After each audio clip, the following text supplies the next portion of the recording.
Supporting every step of the learning journey, FKIP offers world-class facilities designed to bring out the best in every student. Not only focusing on academics, FKIP also provides opportunities for students to develop their potential through organizations, social activities, and various character-building programs.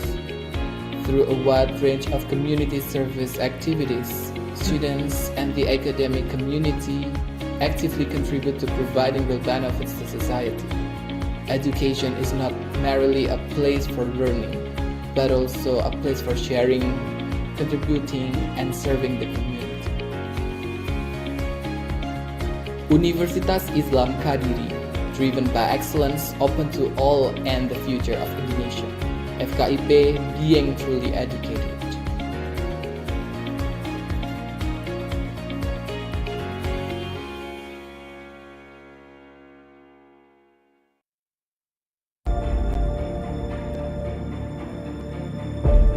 In the heart of Kediri, a city rich in history, faith, and culture, stands Universitas Islam Kadiri.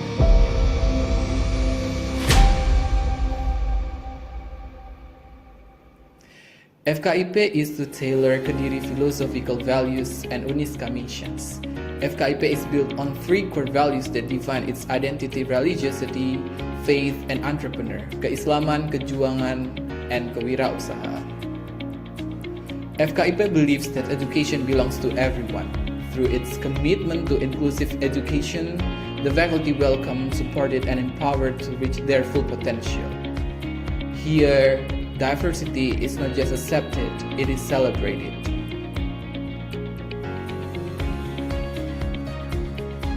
The academic environment at FKIP PBI is dynamic, innovative, and built for the future.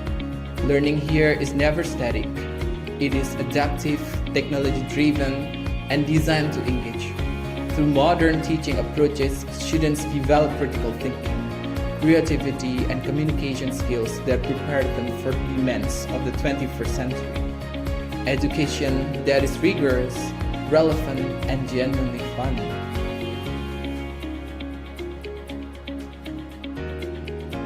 Supporting every step of the learning journey, FKIP PBI offers world-class facilities designed to bring out the best in every student. Not only focusing on academics, FKIP also provides opportunities for students to develop their potential through organizations, social activities, and various character-building programs. Through a wide range of community service activities, students and the academic community actively contribute to providing real benefits to society. Education is not merely a place for learning, but also a place for sharing, contributing, and serving the community. Universitas Islam Kadiri, driven by excellence, open to all and the future of Indonesia. FKIP being truly educated.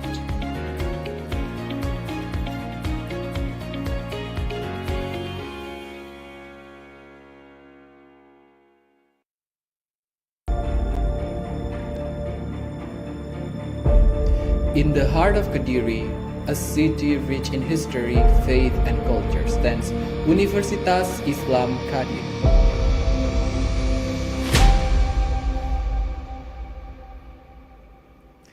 FKIP is to tailor Kediri philosophical values and UNISCA missions. FKIP is built on three core values that define its identity: religiosity, faith, and entrepreneur, keislaman, kejuangan, and kewirausahaan. FKIP believes that education belongs to everyone. Through its commitment to inclusive education, the faculty welcome, supported, and empowered to reach their full potential. Here, diversity is not just accepted, it is celebrated.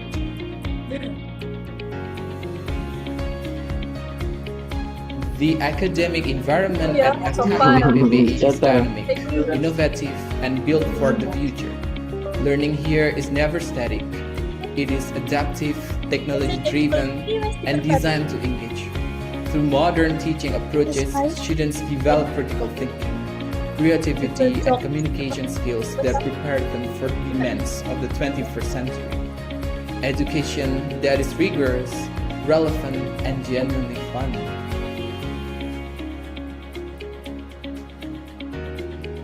Supporting every step of the learning journey, FKIPPBI offers world-class facilities designed to bring out the best in every student.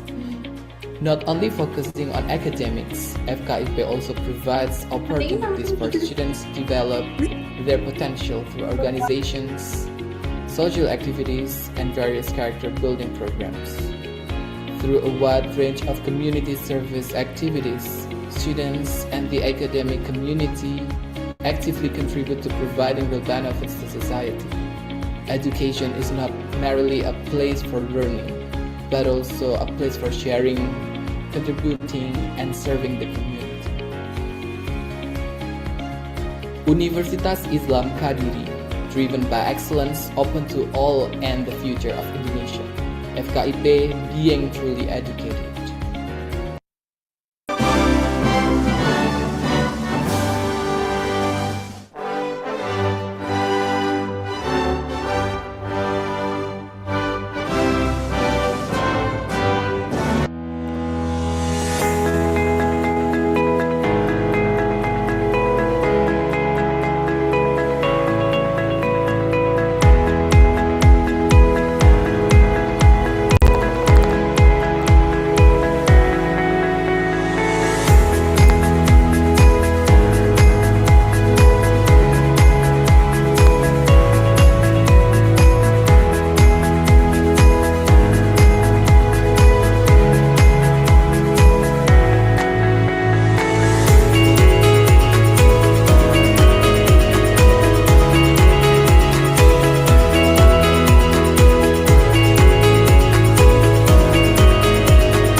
Please, for participant presenters, you can mute your microphone and turn on your camera. It will be start for a while.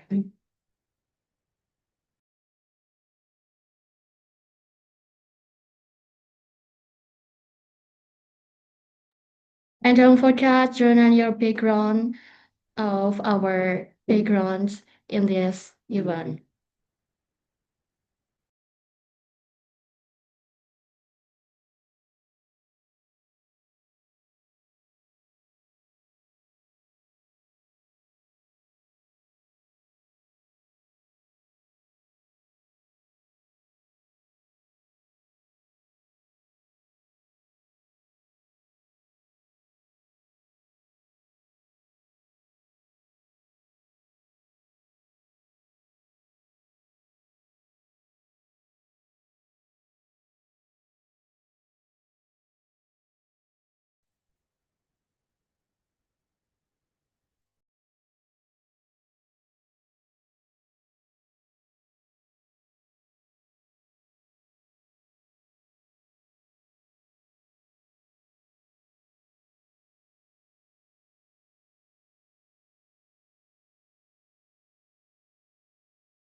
please mute your microphone and turn on your camera.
Reminder for the presenter and participations, mute your speaker, turn on your camera, and use virtual background as ICELS 2026.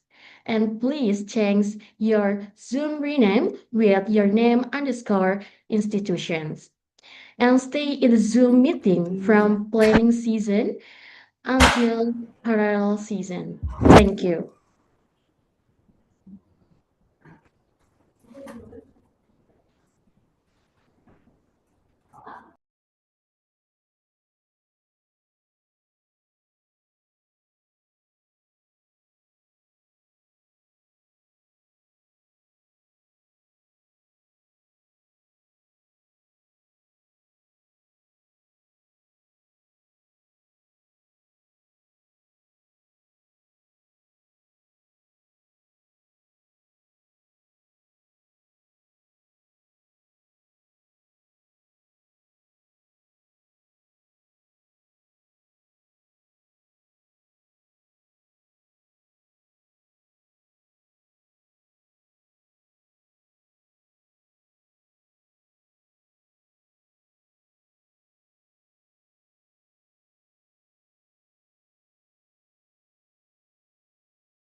Assalamualaikum warahmatullahi wabarakatuh. Good morning.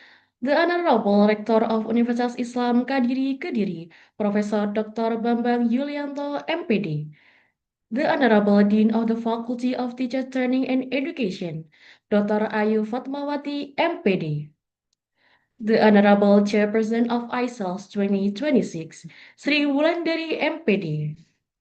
Distinguished keynote speakers, Pratama Yuda Pradiksa, PhD candidate, Raihana binti Romli, PhD, Dr. Muhammad Yunus, BS, CS, MIP, DIP, ICELS 2026 Organizing Committee, respected presenters, honorable guests, lecturers, researchers, students, and participants joining us from various institutions and countries. It is my great pleasure to welcome you to the third International Conference on English Language Education for Undergraduate Students 2026, ICELS 2026, organized by English Education Study Program, Faculty of Teachers Training and Education, Universitas Islam Kediri, Indonesia.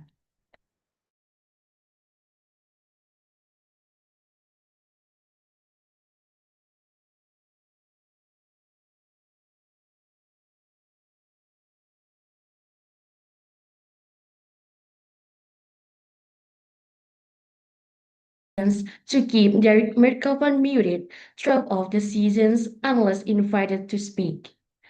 Let us begin by expressing our gratitude to Allah Subhanahu wa Ta'ala for His blessing and guidance, which enable us to gather virtual today. To officially commence this conference, let us recite Basmalah together. Bismillahirrahmanirrahim.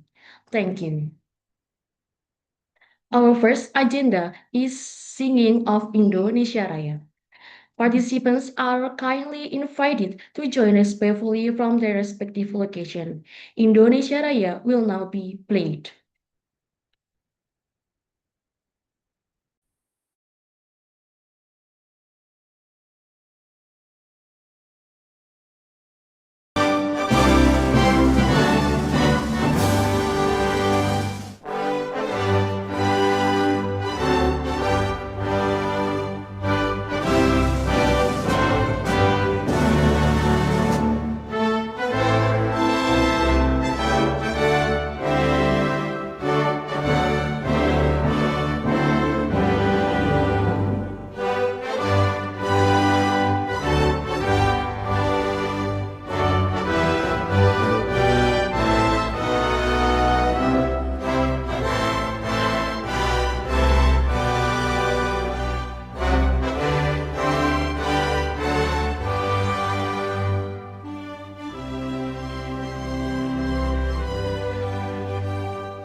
Thank you.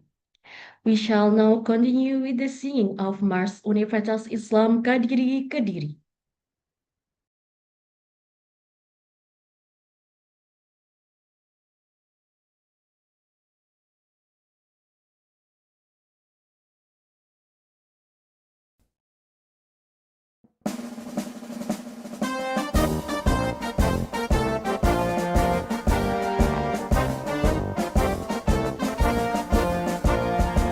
Universitas Islam Kediri, tempat mencetak kader sejati dengan tridharma perguruan tinggi dasar ngabdi ibu pertiwi di bawah yayasan bina cendekia Muslim Pancasila berlambang akhlak tinggi berbudi mulia mendidik putra putri bangsa beramal serta berkarya-karya untuk kejayaan negara menegakkan keadilan dan kebenaran tonggak utama Universitas Islam Kediri tegar dan abadi jiwa berkobar semangat membara tinggi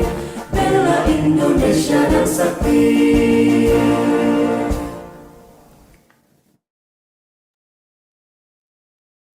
Thank you.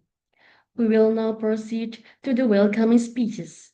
First, I would like to invite the chairperson of ICELS 2026, Sri Wulandari MPD, to deliver the welcoming remarks. Please welcome her.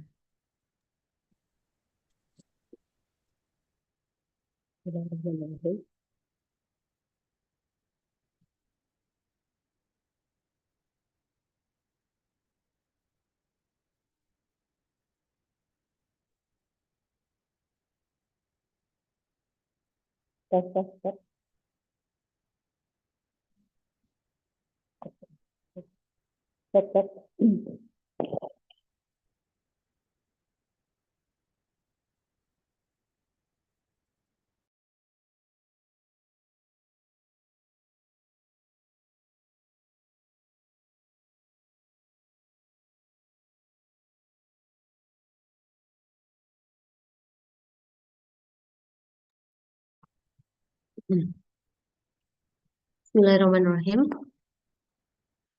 Assalamualaikum warahmatullahi wabarakatuh. Good day to all distinguished speakers, lecturers, researchers, students, and participants. On behalf of the organizing committee, it is my great honor and pleasure to welcome you to the third International Conference on English Language Education for Undergraduate Students, ICELS 2026. This year, ICELS embraces the theme English Language Learning in a Digital and Inclusive World, Integrating Technology, Pedagogy, and Language Awareness. The theme reflects the vast realities and opportunities of contemporary language education, where technological advancement, innovative teaching practices, and a deeper understanding of language and diversity are increasingly interconnected. As educators and learners navigate rapidly changing landscapes, it is essential that we explore how these elements can work together to create meaningful, accessible, and inclusive learning experiences for all. As the third edition of ICELS, this conference continues to serve as a platform for undergraduate students to share their research, exchange ideas, and engage in academic dialogue with scholars and peers from all around the institutions and all around countries. We believe that the voices and perspective of young researchers are vital in shaping the future of English language education. I would also like to express our sincere gratitude to our distinguished invited speaker for generously sharing their expertise, experiences, and insights with us. Your presence and contributions greatly enrich this conference and provide valuable inspiration for our participants, particularly the undergraduate students through our academic research and scholarly communication. Through the presentations, discussions, and interactions that will take place throughout this conference, we hope participants will gain new insights, strengthen academic networks, and develop innovative ideas that contribute to more effective and equitable language learning practices in the digital era. Finally, I would like to extend my appreciation to all committee members, reviewers, presenters, participants, and supporting institutions whose dedication and commitment have made this conference possible. Thank you for being part of ICELS 2026. Your participation strengthens our shared commitment to advancing English language education in a world that is increasingly digital, diverse, and interconnected. We wish we wish you a productive, inspiring, and rewarding conference experience. Thank you very much. Wassalamualaikum warahmatullahi wabarakatuh.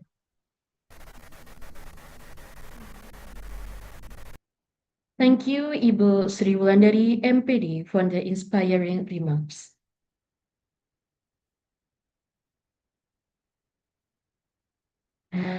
Our next welcoming speech will be delivered by the Dean of the Faculty, Teachers Training and Education, Universitas Islam Kadiri, Kediri, Dr. Ayu Fatmawati, MPD. Please welcome Ibu Dr. Ayu Fatmawati, MPD. Assalamualaikum warahmatullahi wabarakatuh. Good morning, ladies and gentlemen.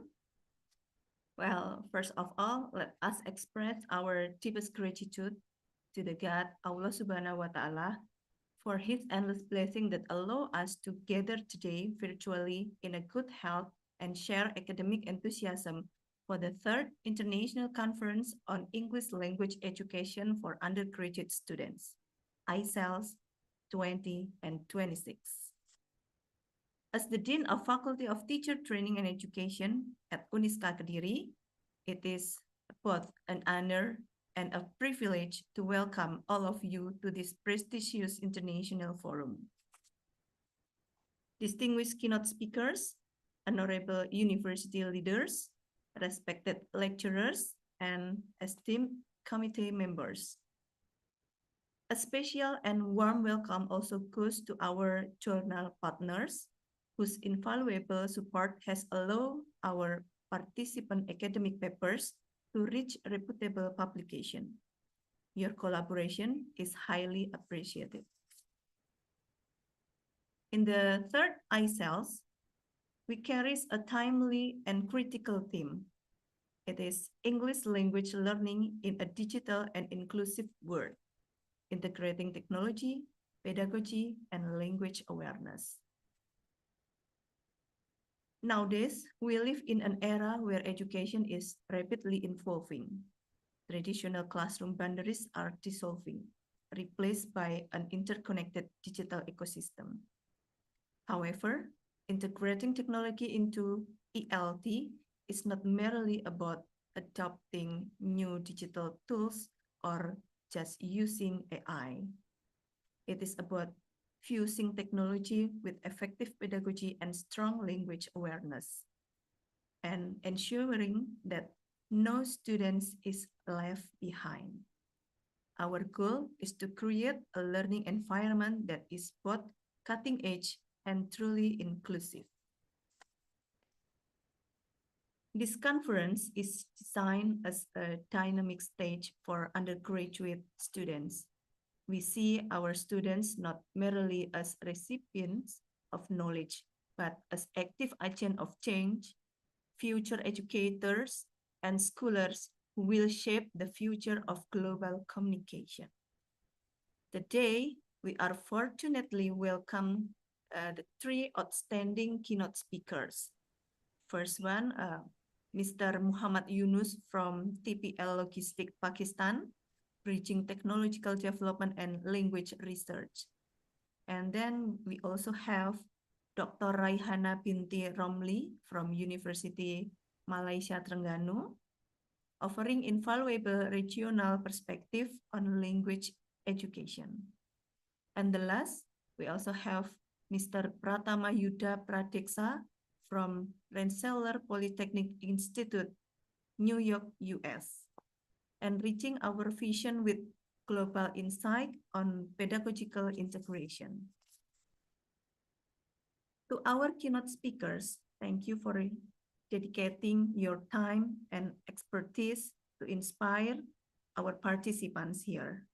I also extend my highest appreciation to the English Education Study Program of FKIP Uniska for your tireless efforts in making this event a reality.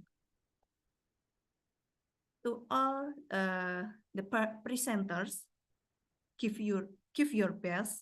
Use this platform to share insight, analyze pressing issues, and compete for the best speaker and best paper awards.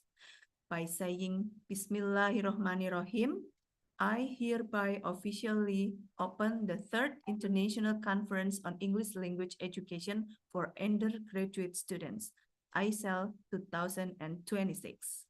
I wish you all a productive, inspiring, and successful conference. Thank you. Wassalamualaikum warahmatullahi wabarakatuh. Thank you for the encouraging message. It is now our privilege to hear a welcome address from the Rector of Universitas Islam Kadiri Kediri, Profesor Dr. Bambang Yulianto, MPD. Please welcome Bapak Profesor Dr. Bambang Yulianto, MPD.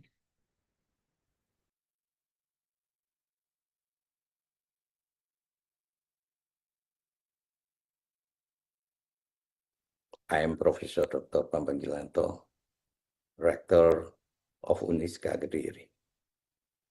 Good morning, distinguished speakers, presenters, and participants, ladies and gentlemen.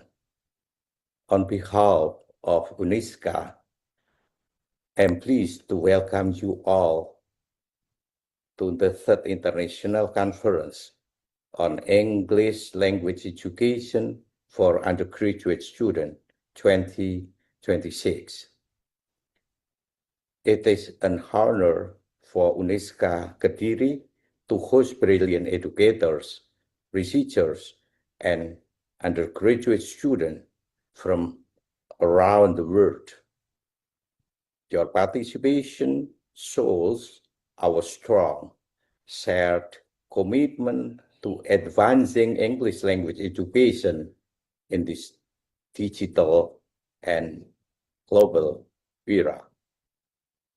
With the theme Empowering Undergraduate Voices, Innovation, Inclusion, and Impact in English Language Education, this conference is a vital space for young scholars to share research, exchange ideas, and build networks.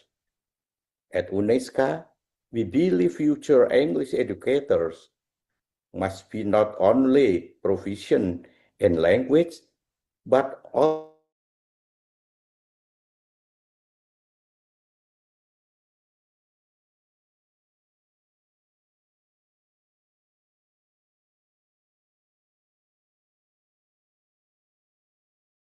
forum through joint research, student exchanges, and real impact in classrooms.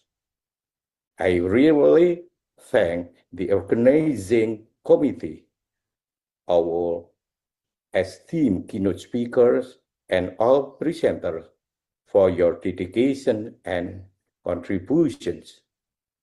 To our guests, please enjoy the warmth of and culture of Kediri. With Bismillahirrahmanirrahim,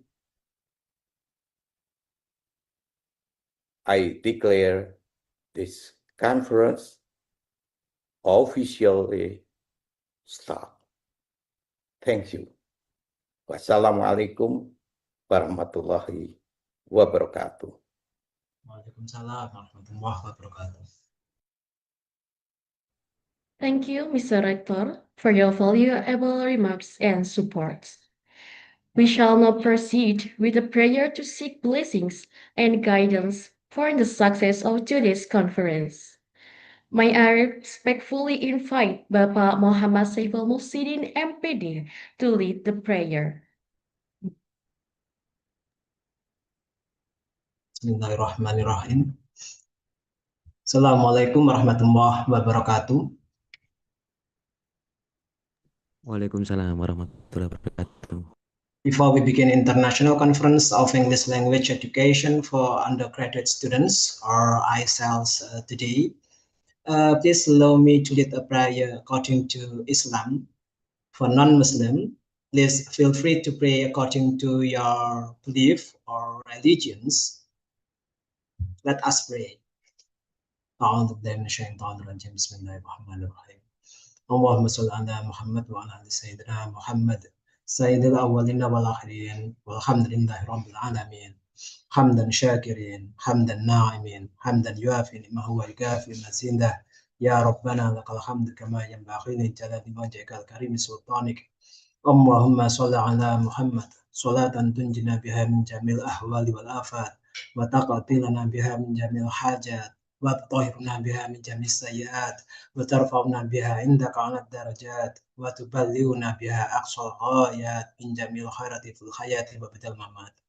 اللهم إنا نسألك سلامة في الدين وعافية في الجسد وزيادة في العلم وبركة في الرزق وتوبة قبل الموت ورحمة عند الموت. اللهم هون علينا في سكرات الموت والنجاة من النار وعافية الحساب. ربنا آتنا في الدنيا حسنة وفي الآخرة حسنة وقنا عذاب النار. سبحان ربك رب العزة عما يصفون وسلام على المرسلين والحمد لله رب العالمين. بسر الفاتحة.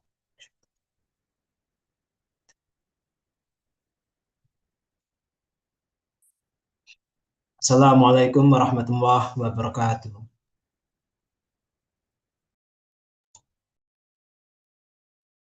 Amen. Our next welcoming speech will be delivered by the Dean of the Faculty Teacher Training and Education. It is now our privilege to hear. Thank you very much. Sorry. Thank you very much. Distinguished participants, we have now completed the opening ceremony. Today's conference consists of a plenary session featuring 3 keynote speakers, followed by a parallel presentation season where researchers and presenters will share their scholarly work. Without further ado, I would like to hand over the program to our moderator, Ms. Leah Savitri MPD, who will facilitate the plenary season. Ms. Leah Savitri gets her Master in Education degree from UIN Said Ali Rahmatullah Tulungagung. Currently, she is active in senior tutors in English Massive organized by Dinas Pendidikan Kota Kediri. Thank you and please proceed. Thank you. The time. Assalamualaikum warahmatullahi wabarakatuh. Good morning, good afternoon, and good evening to all distinguished speakers, presenters, participants, and guests joining us from different parts of the world. Welcome to the third International Conference on English Language Education, ICELS 2026, organized by the English Education Study Program Faculty of Teacher Training and Education, Universitas Islam Kediri, Kediri, East Java, Indonesia. My name is Leah Savitri, and it is my honor and also pleasure to serve as the moderator for today's keynote session. This conference provides an international platform for scholars, educators, researchers, and students to exchange ideas, share research findings, and discuss emerging issues and innovations in English language education. Today, we are privileged to have 3 distinguished speakers whose expertise spans language education, artificial intelligence, digital transformation, and educational technology. Their presentations will offer valuable insights into the future teaching, learning, and research in an increasingly interconnected and technology-driven world. Without any further ado, let us begin our keynote session. Our first keynote speaker is Mr. Pratama Yuda Pradeksa, a PhD candidate in Science and Technology Studies at Rensselaer Polytechnic Institute, New York, United States. Mr. Pradiksa previously earned his master's degree in Science and Technology Studies from Virginia Tech as a Fulbright Scholar and holds a bachelor's degree in Sociology from Universitas Brawijaya, Indonesia. His academic journey has included appointments and research collaborations with institutions such as Kyoto University, Rensselaer Polytechnic Institute, and several universities in Indonesia. His research explores the relationships between technology, infrastructure, energy transitions, society, and education. Through his international academic experiences in Indonesia, Japan, and the United States, he has developed valuable perspectives on learning, research, and intercultural communication.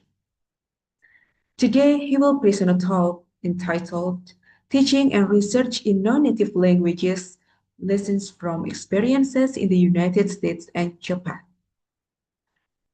In this presentation, he will share reflections on teaching and conducting research as a non-native English and Japanese speaker, highlighting the connections between teaching and research and the challenges of technology integration and opportunities offered by transcultural learning experiences. Ladies and gentlemen, please join me in warmly welcoming Mr. Pratamayuda Pradiksa.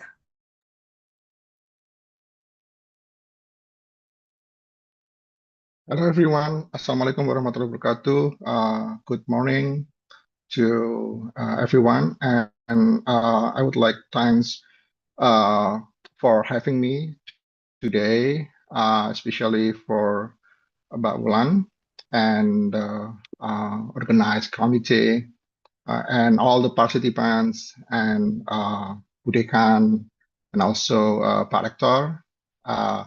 So today I'm gonna present discuss my own experience in teaching and research in abroad.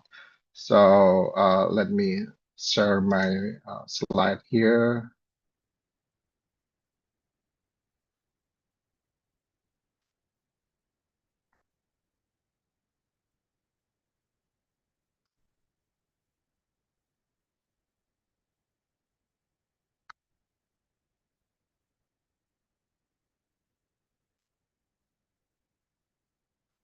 Okay, can you see my slide?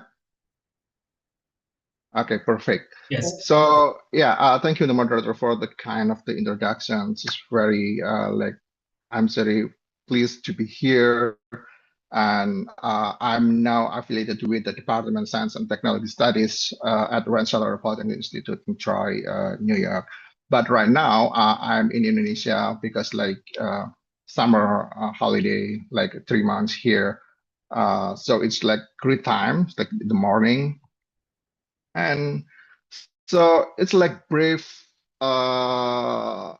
informations. Why then I put the title like teaching and research. So my recent experience, I was a guest research associate at the Center of Southeast Asian Studies at Kyoto University, Japan last year. I spent like 1 year, and also I'm a teaching assistant, like the lecturer in Indonesia at the Rensselaer Polytechnic Institute from 2022 to 2024. And before that, so I was a lecturer at the University of Brawijaya, Indonesia, 2020. And in prior to that, I was a lecturer in the University of Muhammadiyah Malang, Indonesia, so 2020 and 2022. And during the transition, I was also like the research consultant at Loughborough University in the UK. So you can see that it's the presentation drawing from like my experience teaching and research in like 3 different country or for like UK, Indonesia, US, and Japan.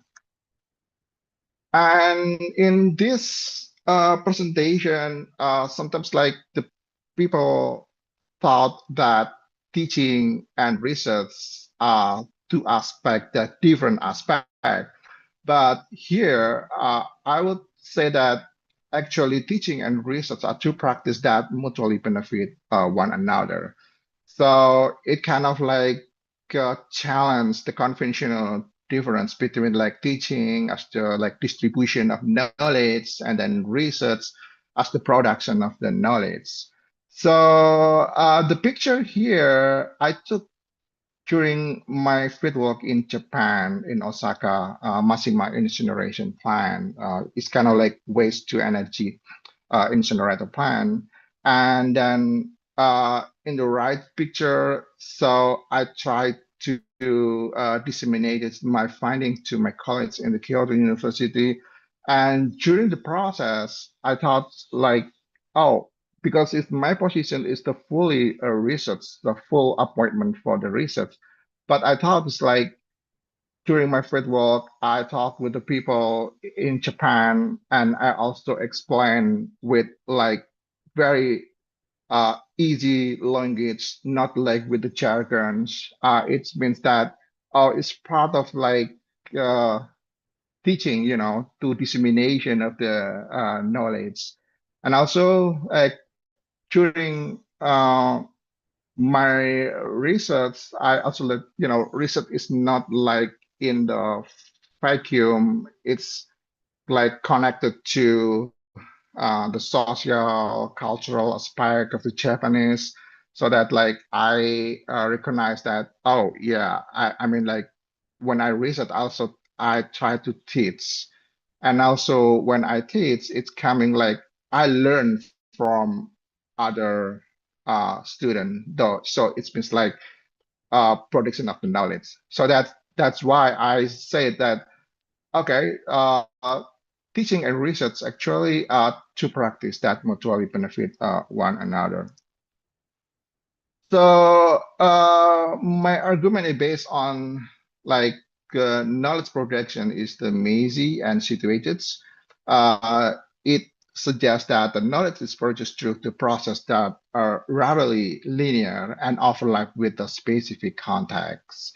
So when I did the research in the Osaka, I mean, it's like I have to study the context of the Japanese culture, Japanese language also. As a non-Japanese speaker, because I don't speak Japanese, so I learned a lot during the process of the research, and it means that I also produce the knowledge. So uh, it's just like very messy. I mean, like uh, sometimes the people don't speak English and I don't speak Japanese, and how then I communicated to my participants on like interactor. Then I use like sometimes like Google Translates on my mobile phone to listen to them, and then they also use the Google Translate. But sometimes it doesn't work. Technology is something glitch or like glitch and like misrepresents the language. So I have to be careful on that. And then that's why then I asked one college, like a Japanese college, to accompany me during my research in Japan to make sure that I didn't misrepresent my participants. So back to like 3 years ago, like 2 years ago, then I was like teaching three courses. The first, the sustainability debates, and second, environment and society, and the third is like design studio. So it's kind of like different with the most Indonesian university in the US. The class is very open and flexible to the other students from different background, different area. So for example, in my class in sustainability debates, so I got like more than 80 students coming from engineering background, like science background, biology, chemistry, even like social science, humanities. Uh, so they join my class, then I have to like accommodate like all of the need of my student. So that's why like during the research, I recognize that it is a process of a co-production of the knowledge. It means that uh, teaching like actively influence the educator rather than the solely addressing student gaps. It means that I had to learn from them.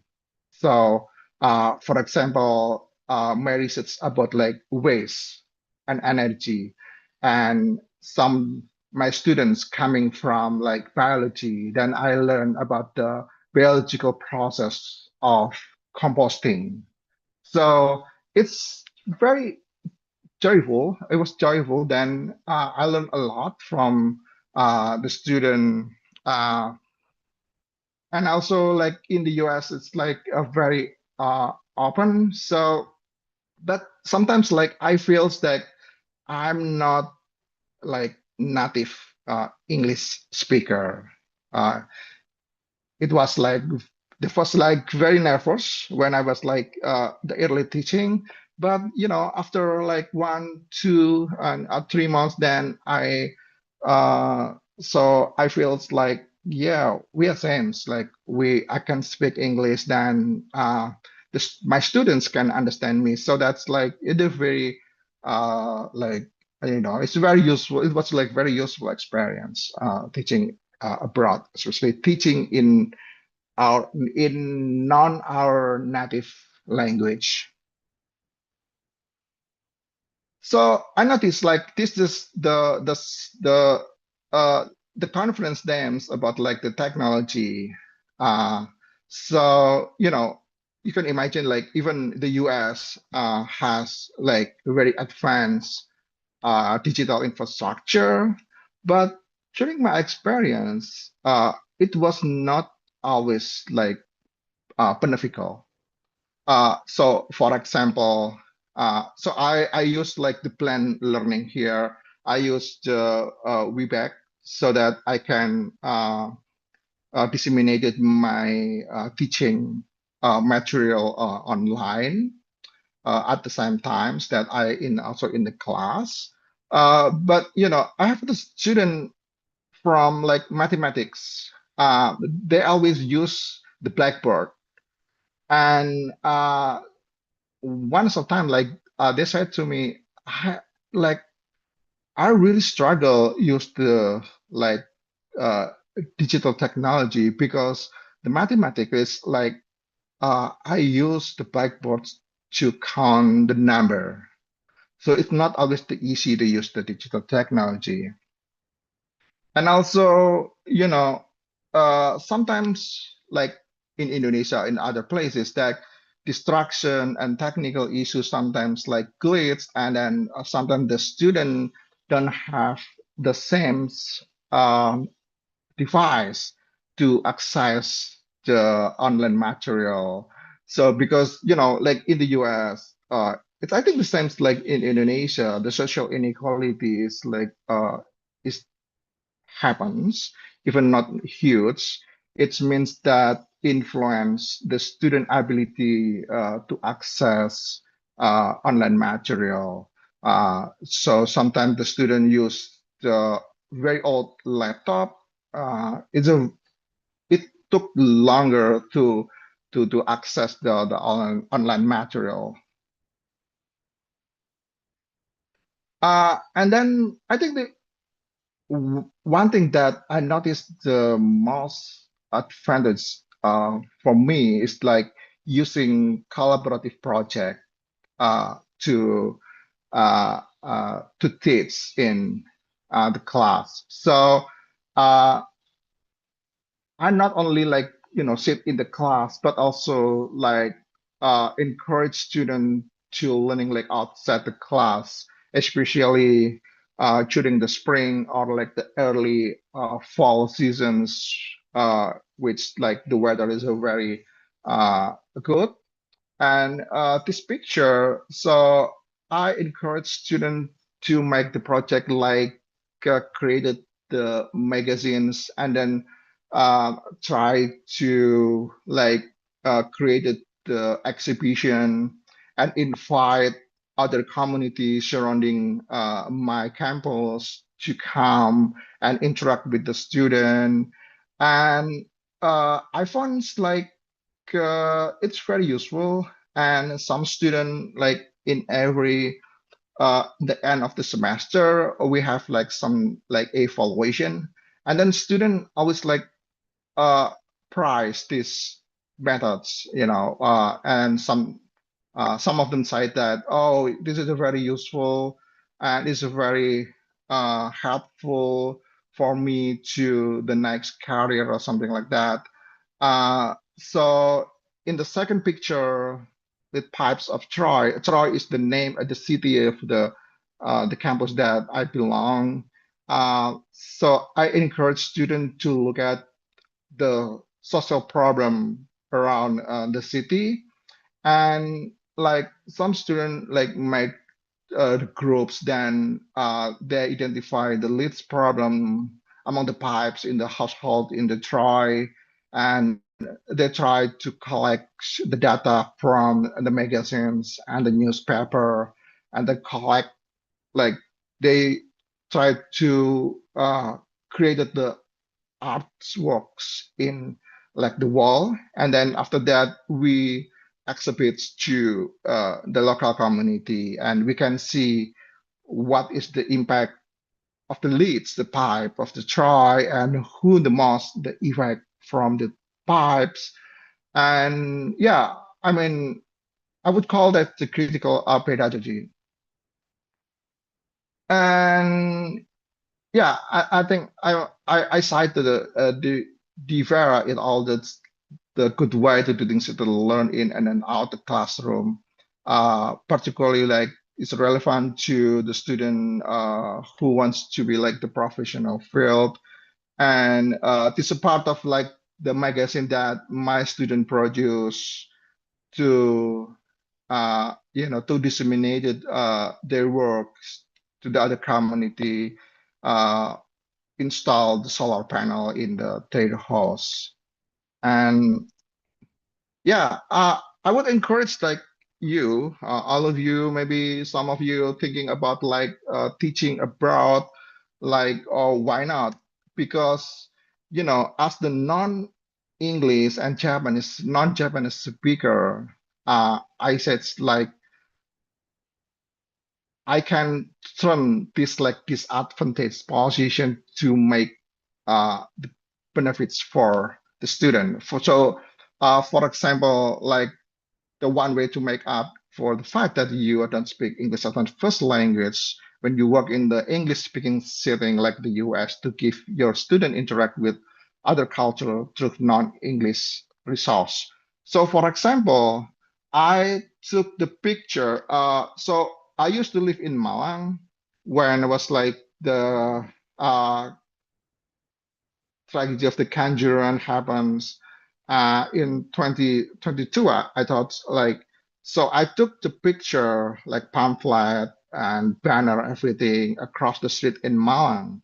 They used the Bahasa Indonesia. Then I took the picture, and I used my material of the teaching in the US, and I I I enforced my student to learn Bahasa Indonesia, whatever they use. Maybe they use the like Google Translate or like AI and everything. They just like, what is the means like Pelawan? What is the Arek Malang? And then what's the means of the sentence here? I tried to like student, being outside from the comfort zone to learn other language. Even like, some of them said like it's a very difficult to learn the Bahasa Indonesia, but most of them like appreciate the process like transcultural learning from this process. So use like the non-English material resources to teach them is like, bring like uh, challenging or like bring the new perspective of the student, and most of them that appreciate. This is the way that I try to make my position as the non English speaker to be like, like advantage for my student. Yeah, I think that's uh, all from like my material. I look forward to the more discussion for you, and I turn back to the moderator, Bu Lia. Thank you so much.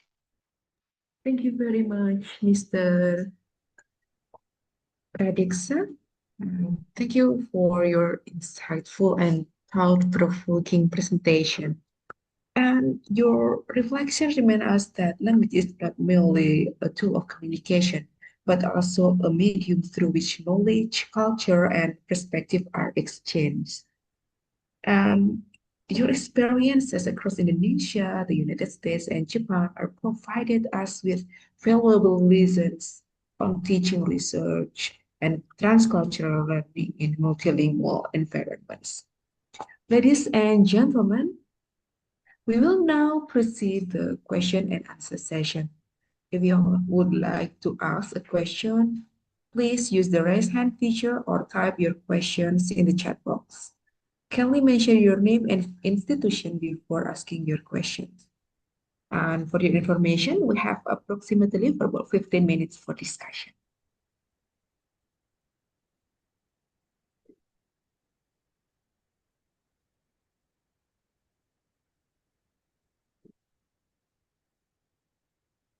And while waiting for the question from the audience, Mr. Pradiksa, I am interested in the statement that you display on your presentation that using digital technology into is not always advantageous. And yeah, I do agree with this kind of thing because in my real experience, I often face the situation that all of the tools are great. They have like cool, how to say, cool equipments with computer, with a lot of modern things, but sometimes we cannot use it in the maximal, how to say, in the optimal situation, something like that. Maybe you have any suggestion or maybe advice related to this situation, Mr. Padiksa? Yeah, thank you for the question, Bulia. Uh, I think it's very important to pay attention to the context where we teach or like research. Uh, for example, like in my class, I have to identify the like students who have like, for example, disability, who cannot access the technology as the like other student.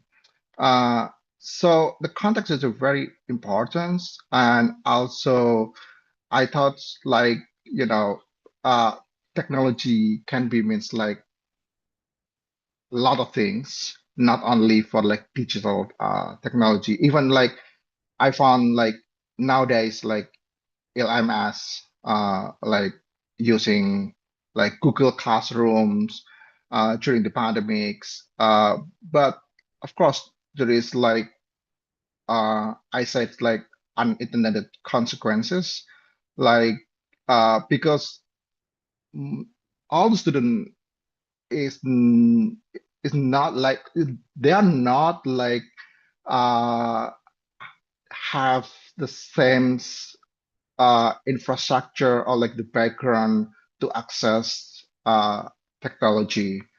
Uh, like my suggestion is like always pay attention to the context that we teach. So, for example, like when I have like STEM student for like mathematics students, so I had to like accommodate like their needs to use the black box and instead of like using full like the digital technology. And also I try to make the classes very inclusive. So for example, the deadline, if I use like the full online material, I have to ask the student who needs the extension of the deadline for the assignment, for example. It makes them it's a very convenience.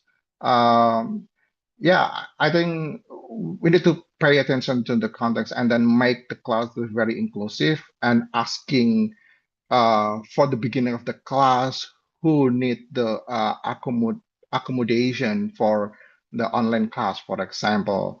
Also identify like their needs in advance, and also make very clear rubric for like assignment. So because the clear communication, the way that as the teacher we give like assessment to the student, in my opinion, it must be too very clear to all of them. So makes the very transparent class. I thought like that's will be like very useful.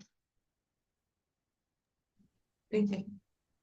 Thank you very much for your explanation. So, from your explanation, I can conclude that we need to analyze our students' ability and capability first, right? Before we decide to use that kind of tools or maybe the digital tools. And also, we need to understand the technology first before we taught our students and prepare the clear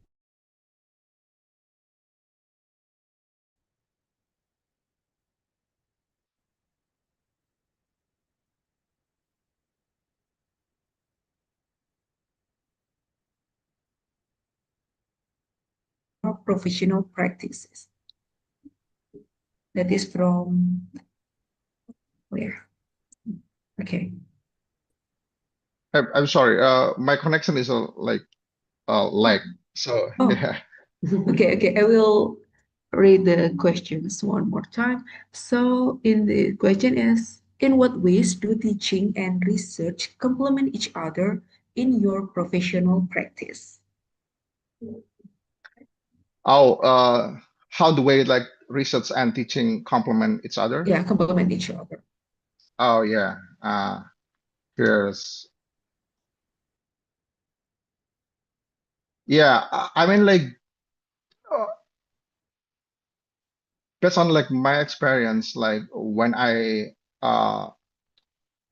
teach the students, so uh I learn a lot from them. Not only like I provide something like the information or the knowledge to them, but I also learn many things. So, for example, so as like I mentioned previously, that I had some student with the background with the biology, then my research about the waste, then I learn how to make the appropriate compost waste.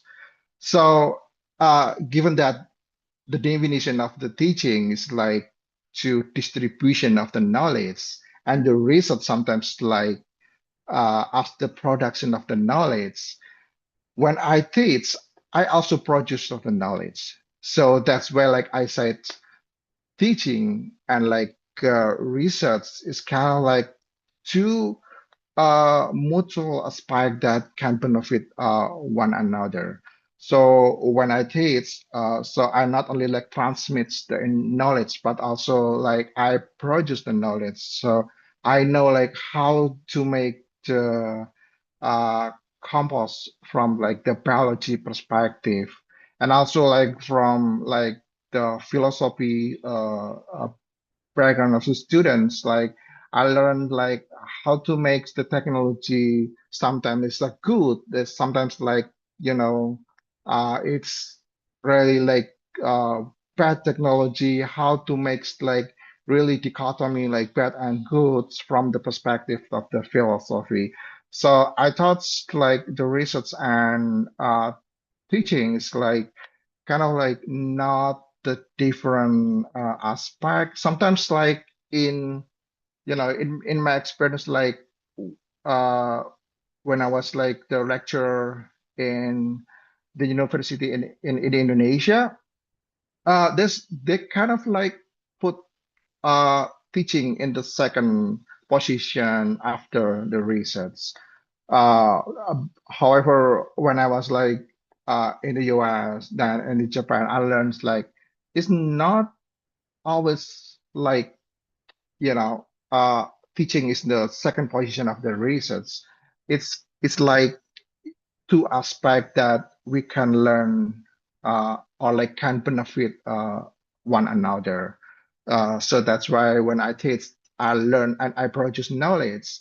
And when I produce knowledge through the research, I also disseminate it to my finding to the other colleagues or like other like my research informant or participants.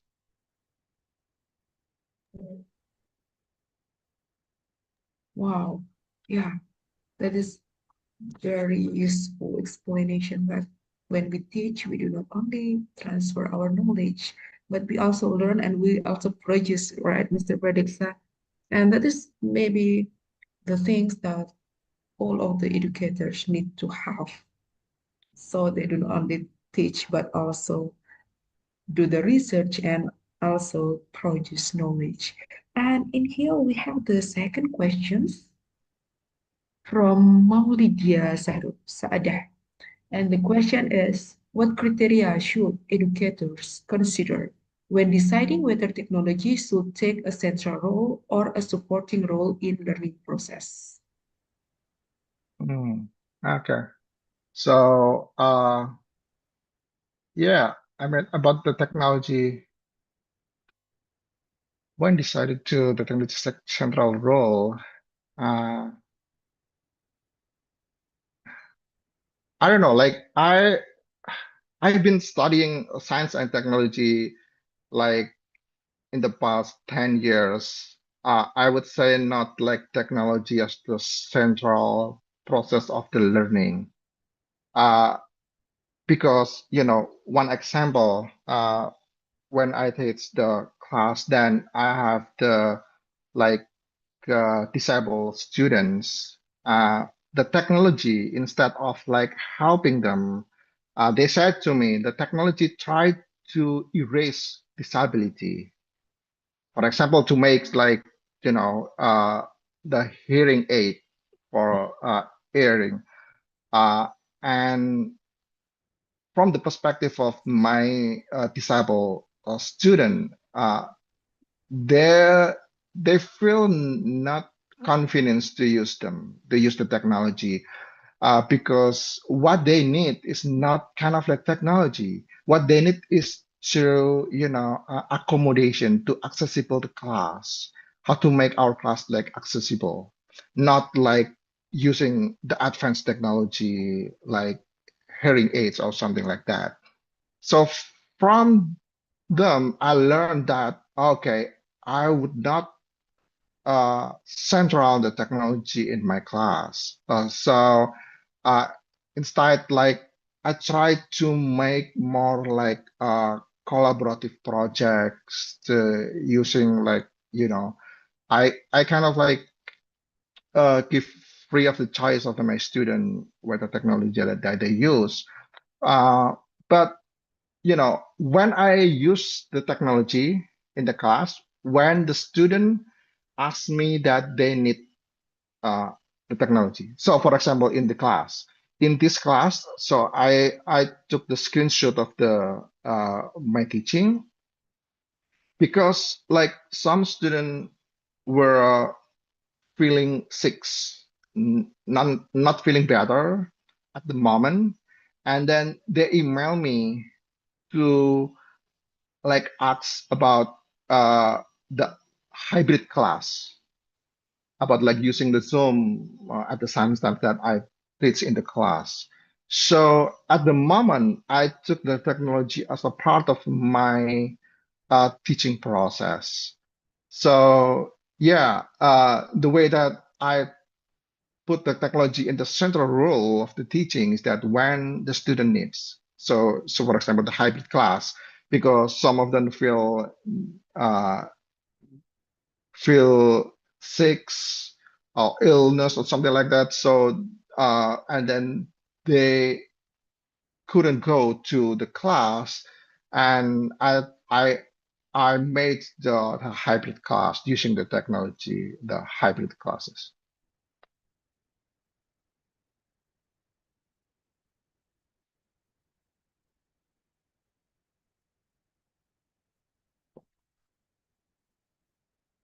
The class, whether it is central or sporting, it depends on the situation, right? So the use of the technology is quite dynamic in the class. Oh, we have some more questions again, Mr. Pradiksa. Yeah, two more questions, I guess. And this is from Muhammad Hanif Al-Fatah from Universitas Islam Kadiri. And the question is, dear Mr. Pradiksa, you mentioned that research and teaching are mutually beneficial and form a co-productive of knowledge. How do you explicitly design your syllabus or research framework to ensure that students feel like active producers or knowledge rather than just passive consumers?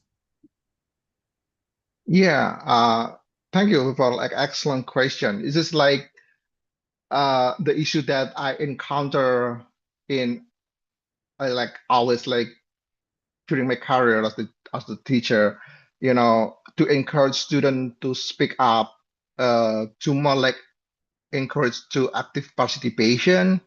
It's very difficult, especially when we teach in the large class, like more than 80 students. I feel like it's a very difficult uh, uh, to encourage student participate in discussion. So my suggestion is that like I always like make the class like small class. So small class is like uh 20, 25 students, and sometimes I split the class so that with the smaller class, I that the student is more confident to speak, because not all the students have the same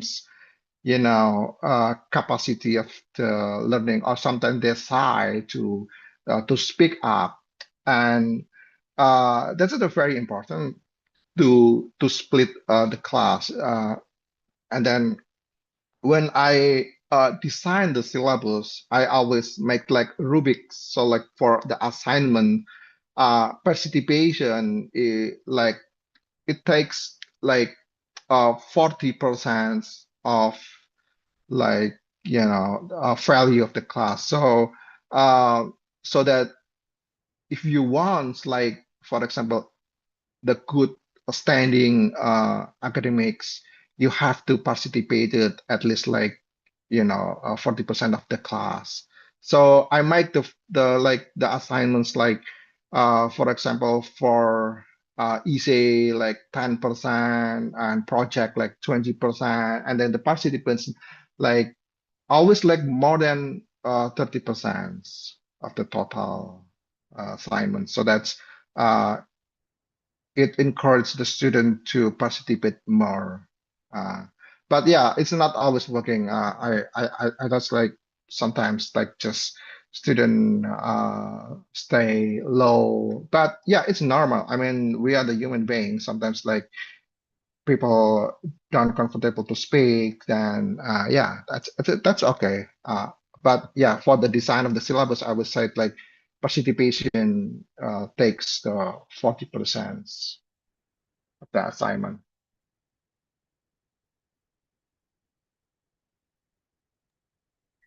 Okay, then, and we have one more questions. What? Oh, sorry, you have two more questions. Yeah.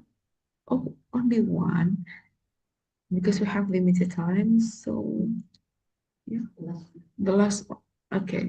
So this is the last questions.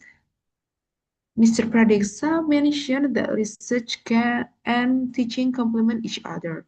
Can you give a concrete example of how your research experience in Japan directly influenced your teaching methods? That is the question. Okay. Yeah, in Japan, like Japan taught me a lot of experience and influence to my teach. Because it was my first time to stay and to did research in like non English speaking environment or like non Indonesian speaking environments, totally like Japanese environment. Then I learned a lot to to conduct the data. So, for example, uh, when I observe the Massimo incineration plant, then not all the signs like in you know uh they contain like English language, but sometimes like totally like Japanese language. Then how then I uh like manage the situations. So uh, in this position, so I can learn like as the non-Japanese speaker to understand like the Japanese language, and for this I can like provide like reflexivity on my teachings in the position that I'm not the first language of the like English or the Japan's. Oh, this is the what I feel when I learn like totally like beyond of the like my comfort zones, because like I believe like all of you are familiar with the English because during like elementary school you have like studied English familiar, but not all of you like familiar with the Japanese language, including me. Like so from this perspective uh, taught me like the inclusive class is a very important, and from this I learned from like transcultural communication. Oh yeah, I have to study Japanese as a non Japanese speaker. So I never learned Japanese before coming to Japan. Then it's a very like influence how to accommodate the non uh like let's say like in the non uh native language student. So when I was like for example in the US, I I have a lot of students coming from China, Taiwan's, like in European country, even like they they are not like uh, they're non like English speaker, and then how I accommodated them is like influenced me how to make my research in Japan to make my class more like accessible and inclusive.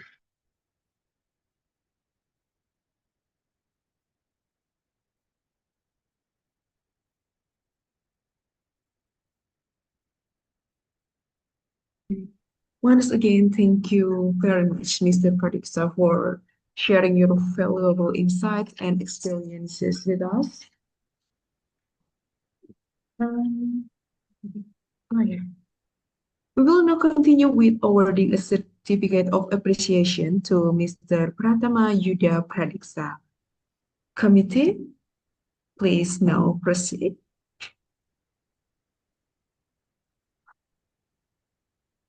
Okay. Okay, wait a moment. Let me count to take a picture. Okay, 1, 2, 3. Okay. Have you got the picture? The counting? Yes. Okay. Thank you. Oh, again, one more. Okay. 1, 2, 3.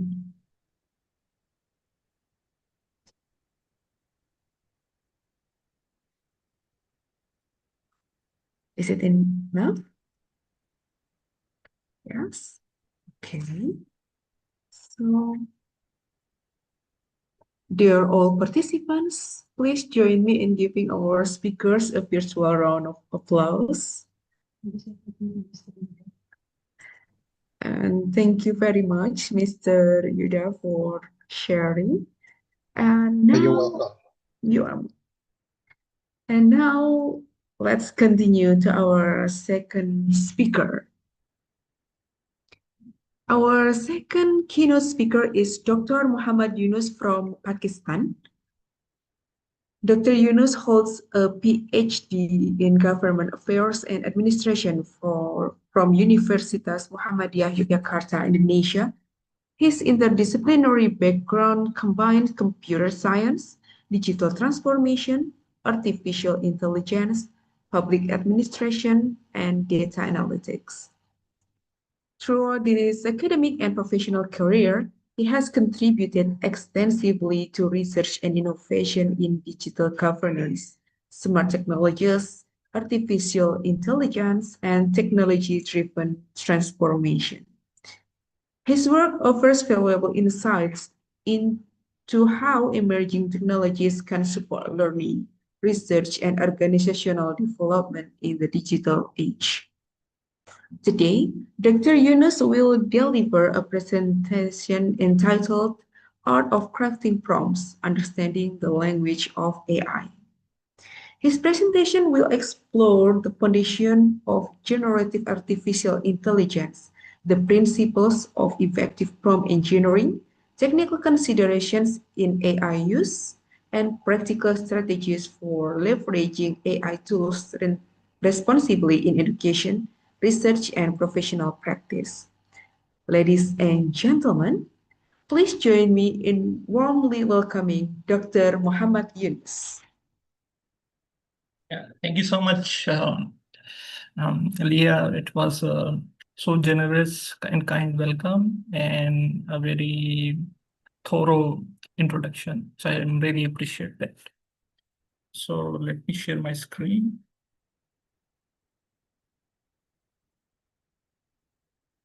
Oh.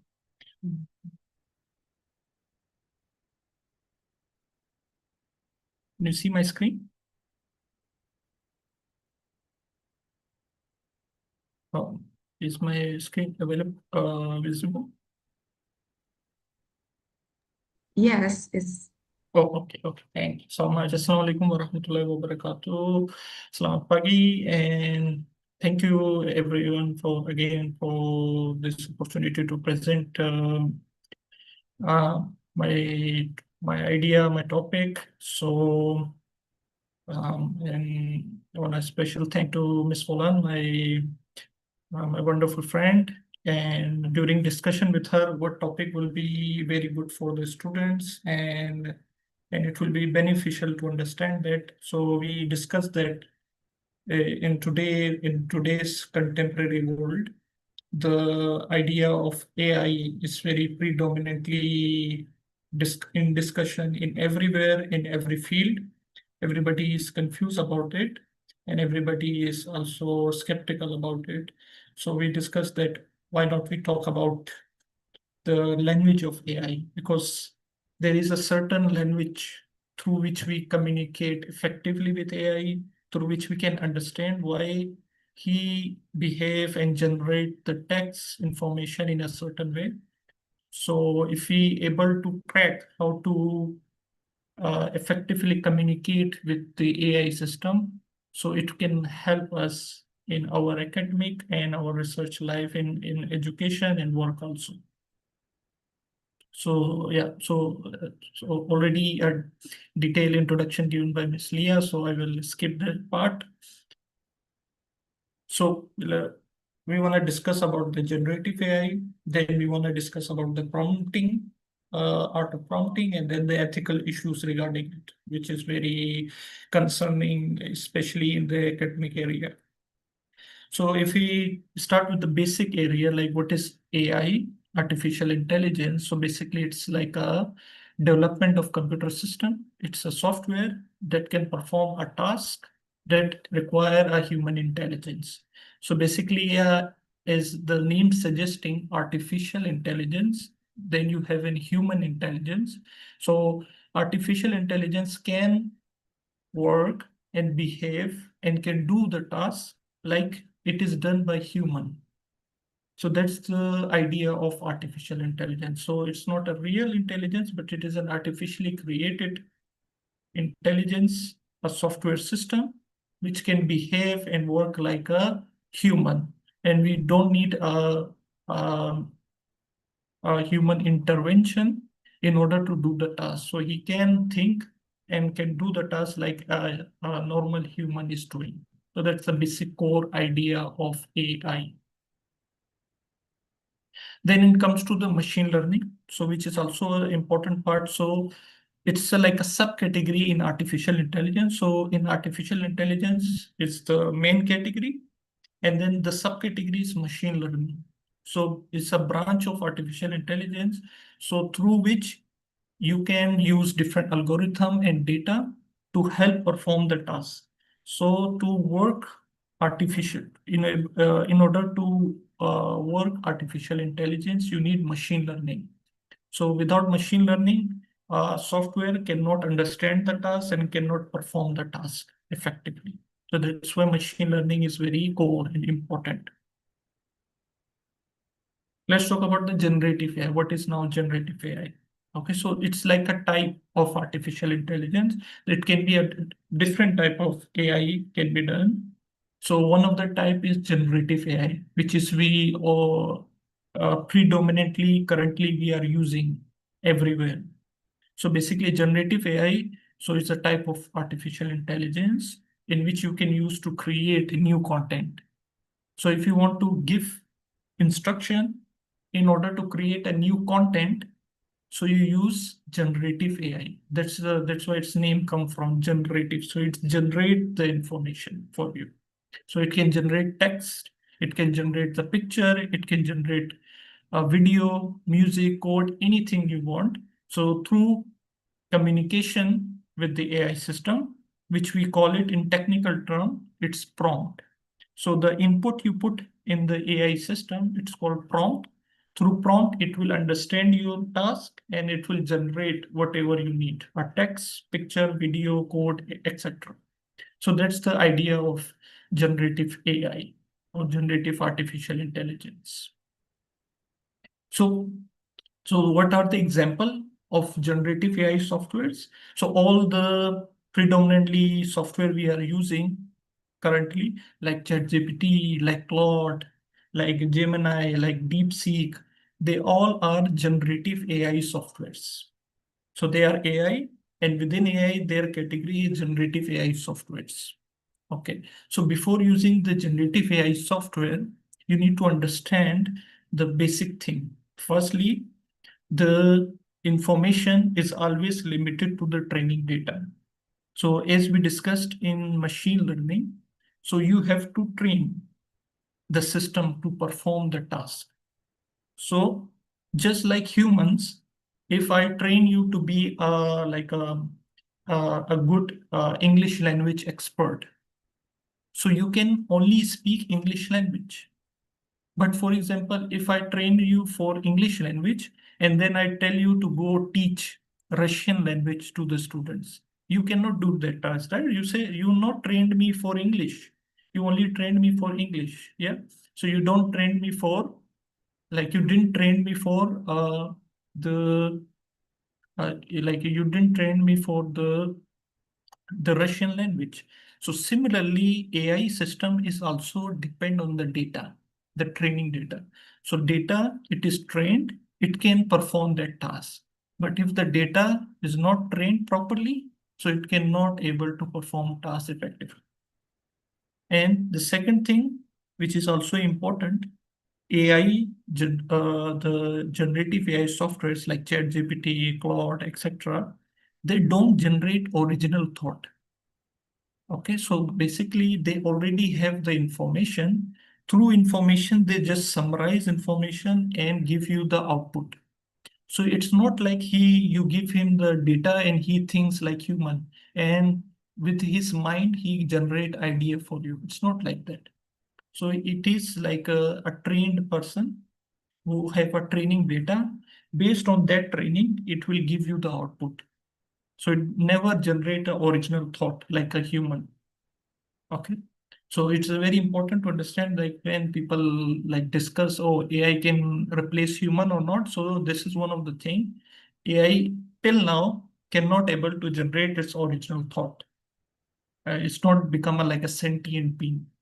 It's still dependent on the data which is given to him. Okay, and then also the data, there is so much training and the data used in AI system. So you cannot able to exactly pinpoint where exactly they get this statement. So because they accessing so many information from internet, so you cannot able to specify which specific area from which he understand or presented his argument. So these are three things which is very important.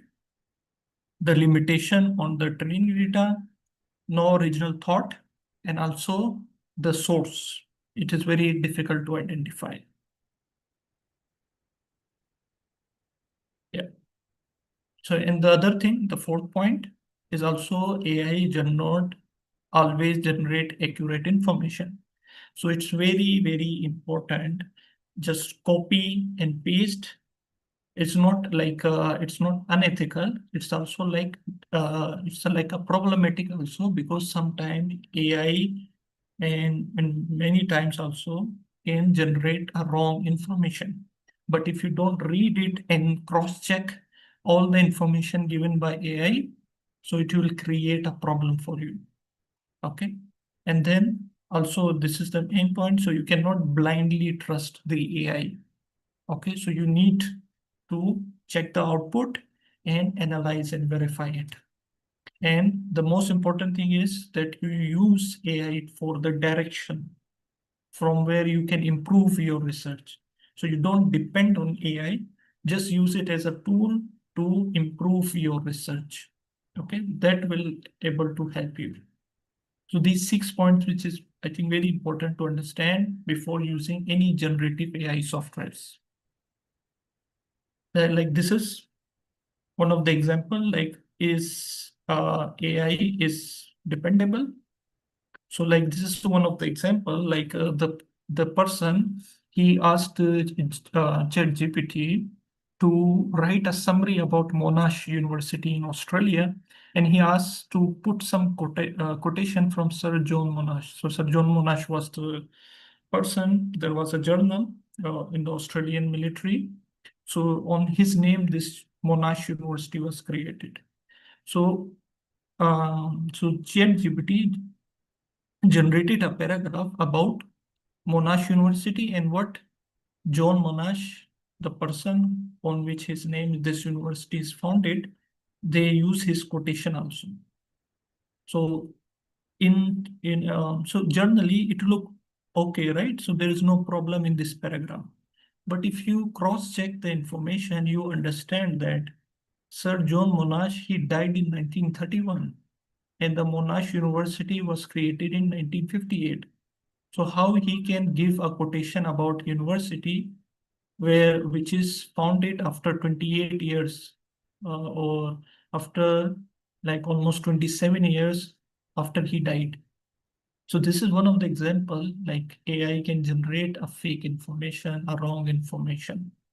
Okay, because it's very important. So that's why it's very important that you need to understand generative AI data is not a primary data. So they are not the primary sources.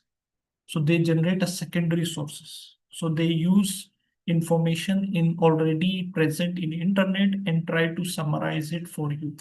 That's the only thing he's doing right now. So you cannot blindly trust. So this is one of the example. Similarly, regarding the bias and plagiarism, because he used the data from internet, which is already published, so sometimes it can create an issue of plagiarism also, because you never know that you are using the paragraph or data which is already published. So it's very important you check the plagiarism also. And other thing is regarding the privacy and security. Okay, so because every data, every information you give to ChatGPT, it uses it to train himself to improve his working.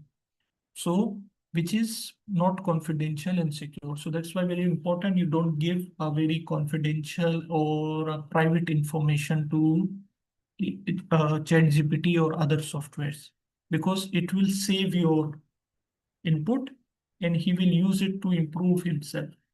So if you don't want your data to be confidential data be used, so don't give your specific private data to generative AI softwares. Okay, and also like regarding the intellectual property also, because he just access the information from the internet, okay, and then he give you the summary or make a paragraph or give his idea. So he never gives you the context and intent. So there is a possibility if some researcher or a person said something, but there is a different context or intent behind it. So it's very important, because then ChatGPT just use all this data and make it one paragraph or data for you. So it never gives you like clear context or intent, like in which context the person said this. Okay, so that's why you need to go to the real source also before using the data. Okay, so these are the main key ideas, instructions. Before using AI systems, you need to be very clear about it. So you use AI safely and properly. So now we talk about the prompt instruction. So how you communicate. So how you understand the language of AI, how you can better communicate with the AI language. So there are different things. So like the precision, prompting, and other things. So these are the main three parts. So like firstly, you start with creating a prompt, means your input. Then based on the output, you review it and refine it. Okay. And then finally use that generated verified data for your research. So this is always a 3-step for using the AI systems. So there are popular tools I discuss: ChatGPT, Gemini, Claude, and many more. So let's discuss like ChatGPT, like take it ChatGPT as an example. So ChatGPT is basically an AI language model, which is created by OpenAI. This the founder was Sam Altman. Okay, so through which you can give a text-based query. So you give a query as a text base, and it can generate output based on your requirements. Okay, so like this is like the short example. So we can use how to better communicate and how to understand better the language of AI. So like, for example, if we use like ChatGPT and for example, we say, write a short paragraph. Okay, paragraph about Yogyakarta. Okay, so I give just a general instruction. Okay, so I need a short paragraph about Yogyakarta city. So it gives me the general idea. Okay, but what is the problem in this language, this communication? There is no specification, right? Because I don't give him any context, any idea what I want and how much data I need. So that's why he just give you a journal short paragraph based on your requirement. So, but if you are not satisfied with this output, it doesn't mean it's the fault of AI. It's the fault of you, like how you are communicating with the AI. If you not tell him what to do, he will not able to like think or feel what you are thinking and generate input for you. So that's why it's very important. You need to be very, very clear. So like, for example, now we try another example, but with more specific requirement. So I say, write a short paragraph about Yogyakarta, highlighting the Javanese fine arts. Okay. So now you see, so I give him more basic context, like I want to know about the Javanese fine arts. So he give me output about Jogja, but in the context of Javanese fine arts. So now you can see how different is the output from this one into this one. So you can get, so it's not the same paragraph. It's now different information with specifically your requirement. Okay. And then give you more in requirement, like you give your requirement, you give your specific information, and now you give them like your for like the limitations, how much data you need. And now you see same paragraph, and now we give, let's say, limit response to 150 words. So as you say, I need only 150 words paragraph. And now you send enter. So now you see it will, according to your requirement, it will change the paragraph based on your limitation. Okay, so that's why it's very, very important that what you need from AI, you need to clearly explain to him. So consider AI, like consider AI language and AI language communication, like you are communicating with a children, a kid. So how you communicate with the children? So you explain him, right? Do this, don't do that. Or you, when you go there, go this way, go that way. So how you explain to a like a 5-year or 6-year-old kid? Consider AI also like this. He's like a kid. He's barely few years old and he don't understand everything about human world. So that's why to communicate with AI language, to have effective communication with AI, it's very important you have to clear by, so you have to tell clear by clear every information. I'm sorry, what's, okay, sorry. Okay, so you need to very clearly tell the AI what information you need. So based on it, it will give you the output very easily. Okay, so like similarly, so we discuss, you can give instruction, give a specific instruction, and then give the limitation, how much you need the data. Okay, then the other thing is, which you can also use, it's adding persona. Persona is like giving a role to the AI. Okay, so like for example, with the same, so I give a very general idea to him. Now, for example, I give more clear idea like persona. How I can add a persona? I say as an expert tour guide. So I give him now a persona that I'm telling AI that you are now as an expert tour guide. So as an expert tour guide in Jogja, now tell me about Jogja and Javanese fine arts. So now you see the output will be different now. So you can see it's completely different from this one. So the idea is that how you communicate, how you understand the language. So as we did like discuss like how you explain to a child, if you want to explain anything to a child.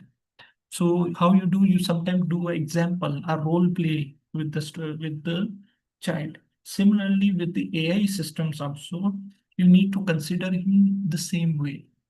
So as a basic level clear instruction, then AI can able to give you a better output. So you can add a persona also.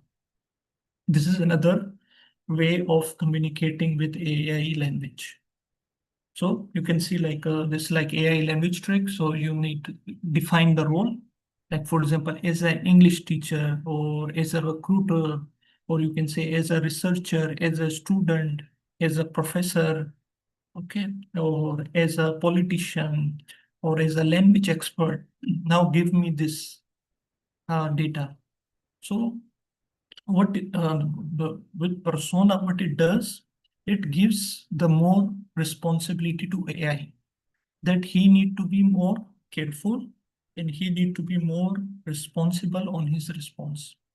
Okay, so like for example, if I ask you to give your opinion about a certain issue, so you give like a personal opinion. I tell you, give your personal opinion about this. So you give your personal opinion. But if I give you a role, I say as an teacher or as a undergraduate student, now give me opinion about this issue. So you will feel more responsible, that because you have a role, you have a job, so based on which you have to be apply and response responsibly. So that's why a role can be also another language trick with AI, so with which you can get a more effective information from AI. And similarly, this is another example, like you can test like how without persona and with persona, how different the input is, how different the response is from the AI systems. So you can check that. Okay. And similarly, you can expert and then give more, as we discussed, like a kid, like when you're having discussion with the kid, how you give clear examples. So you can use the same example, like simplify a response. Like for example, you can add like an expert target guide, and you can ask, like you can say simplify like for 10-year-old kid. So you say, now simplify your response in a way like you're explaining to a 10-year-old kid.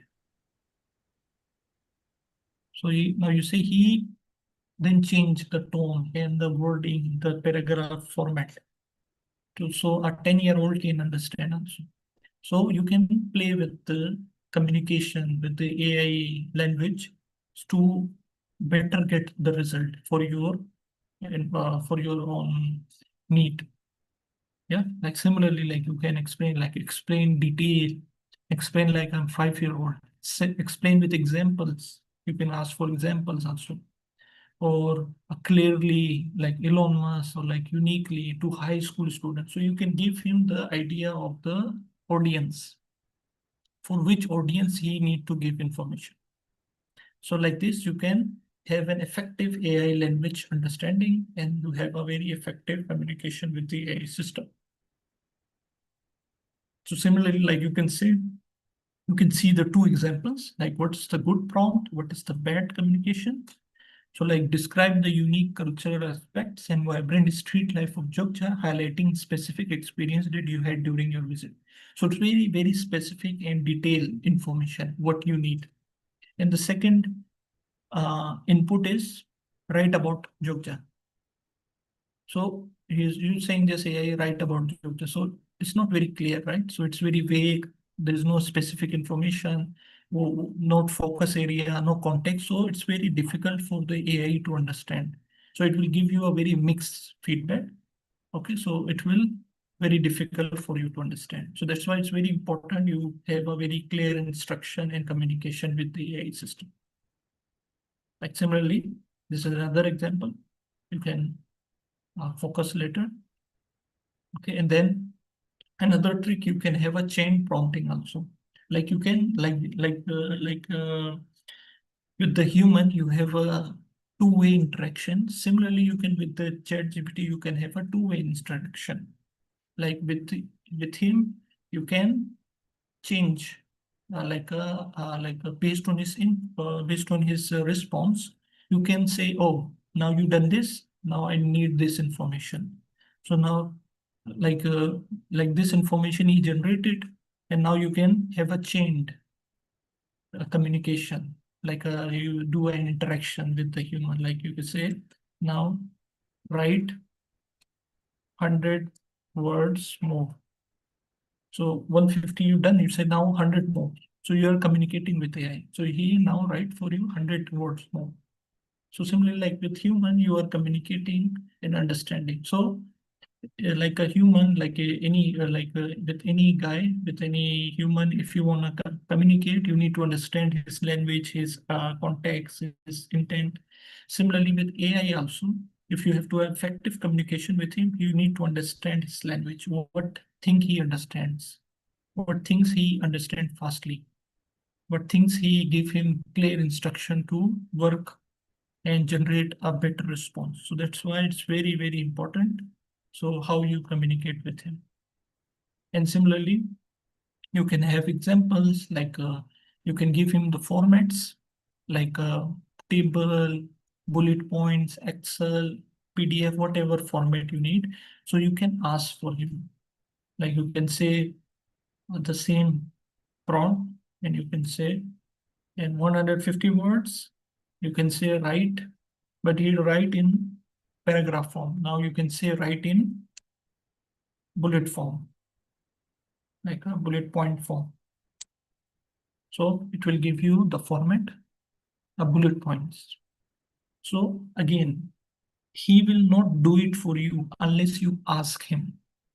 Okay, so it's like again, he's artificial intelligence, but he's not like a living human being. So he cannot understand your feelings or what you're trying to say.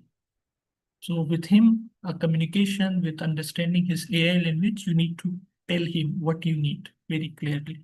Similarly, like bullet form or similarly like table, whatever format you need to tell him. Then he will understand your language and then he will give you the response you need. Otherwise, you will get a very mixed response. Okay.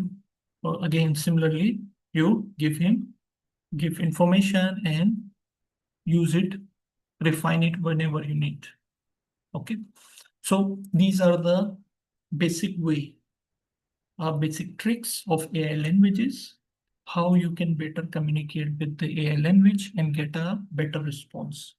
So like if you want to speak language, you have to speak English language or you speak Bahasa language, you need to understand the basic concepts, idea, basic grammar of the language. Similarly, this is the grammar for AI language. So if you have a clear communication with him, you give a clear output. If you don't give him clear instruction, you will get a mixed output and you will say, oh, AI system that's not working. It can work unless you give him clear instructions. Okay, and now we talk about the third and the last part of our presentation. It's regarding basically the ethical issues, which is the main concern on especially the academic world.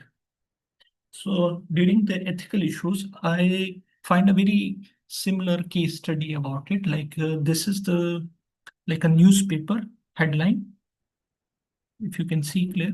So this is a newspaper headline, like how in the in the 50s and 60s, math teachers, they are protesting against the calculator. You know, the calculator now it's everywhere in your phone. You can have a calculator device also. So the math teachers were protesting that, oh, if we give student calculator, so he will lose the basic mathematical skills. So they were talking about don't tell students to use calculator. So they should learn how to do the basic mathematical operations. And now cut to if today world, and now people are talking about, you know, we should ban the use of AI in school or in university, in colleges. Similar way, the idea is that students, if you use the AI, they will use their own knowledge and the more originality of their idea. It's a very similar case, you can see how similarities are between two cases because we seen the impact of calculator, right? After 50, 60 years, now today, the use of calculator is a normal thing, right? It's not like a cheating, or like you can say it's wrong. Now it's uh, like a like a new norm, right? So it's a very normal thing. So now people, if anybody wants to use the calculator, nobody will say, "Oh, you are doing wrong thing." Now the people accepted it. Calculator can be used, but also you can learn mathematical skills.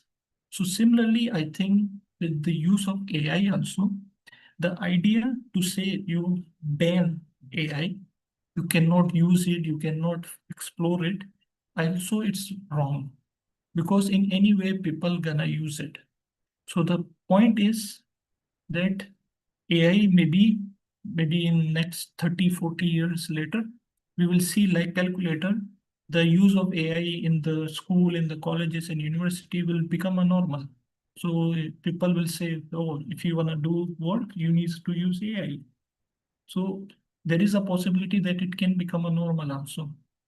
So the thing is, with the same case of calculator, now if we see this protest, we will laugh, right? We say, oh, how backward they are, how wrong they were to protest the use of calculator. Maybe similarly, like next 20, 30 years, we will say the use of AI also. The people who are protesting now, we should not use the AI. We will also laughing at them, oh, how they were against technology. Now look, AI does not done any harm. So that's why this case gives us very uh, good insight that how we should take approach in the future for the use of AI in the academic area. So, so the thing is, we need to teach, we need to understand the students how to use AI.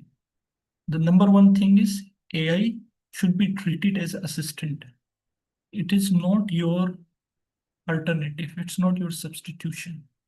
You cannot say, oh, I will not do any tasks.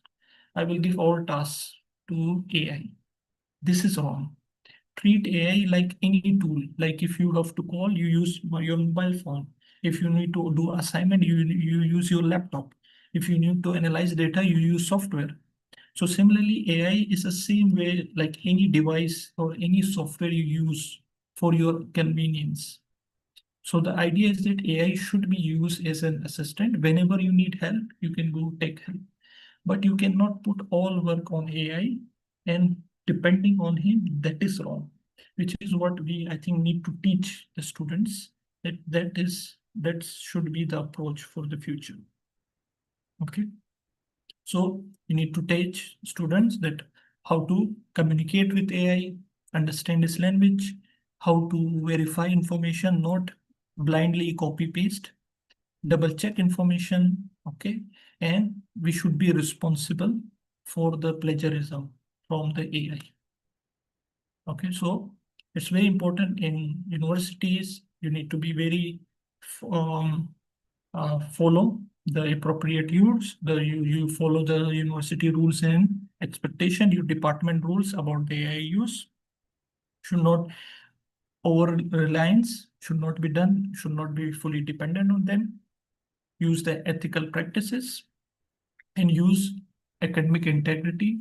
Your data should be original, should not be just copy paste from the AI.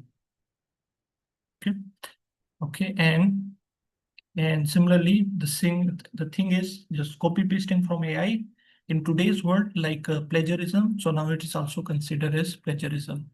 So now Turnitin, like the normal plagiarism, it can now also detect the AI plagiarism also.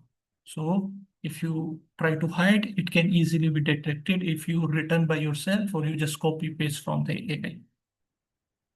And there are different universities right now which are like introducing different guidelines. Like for example, UCLA. So they say how to use AI for their faculty members and also for their students.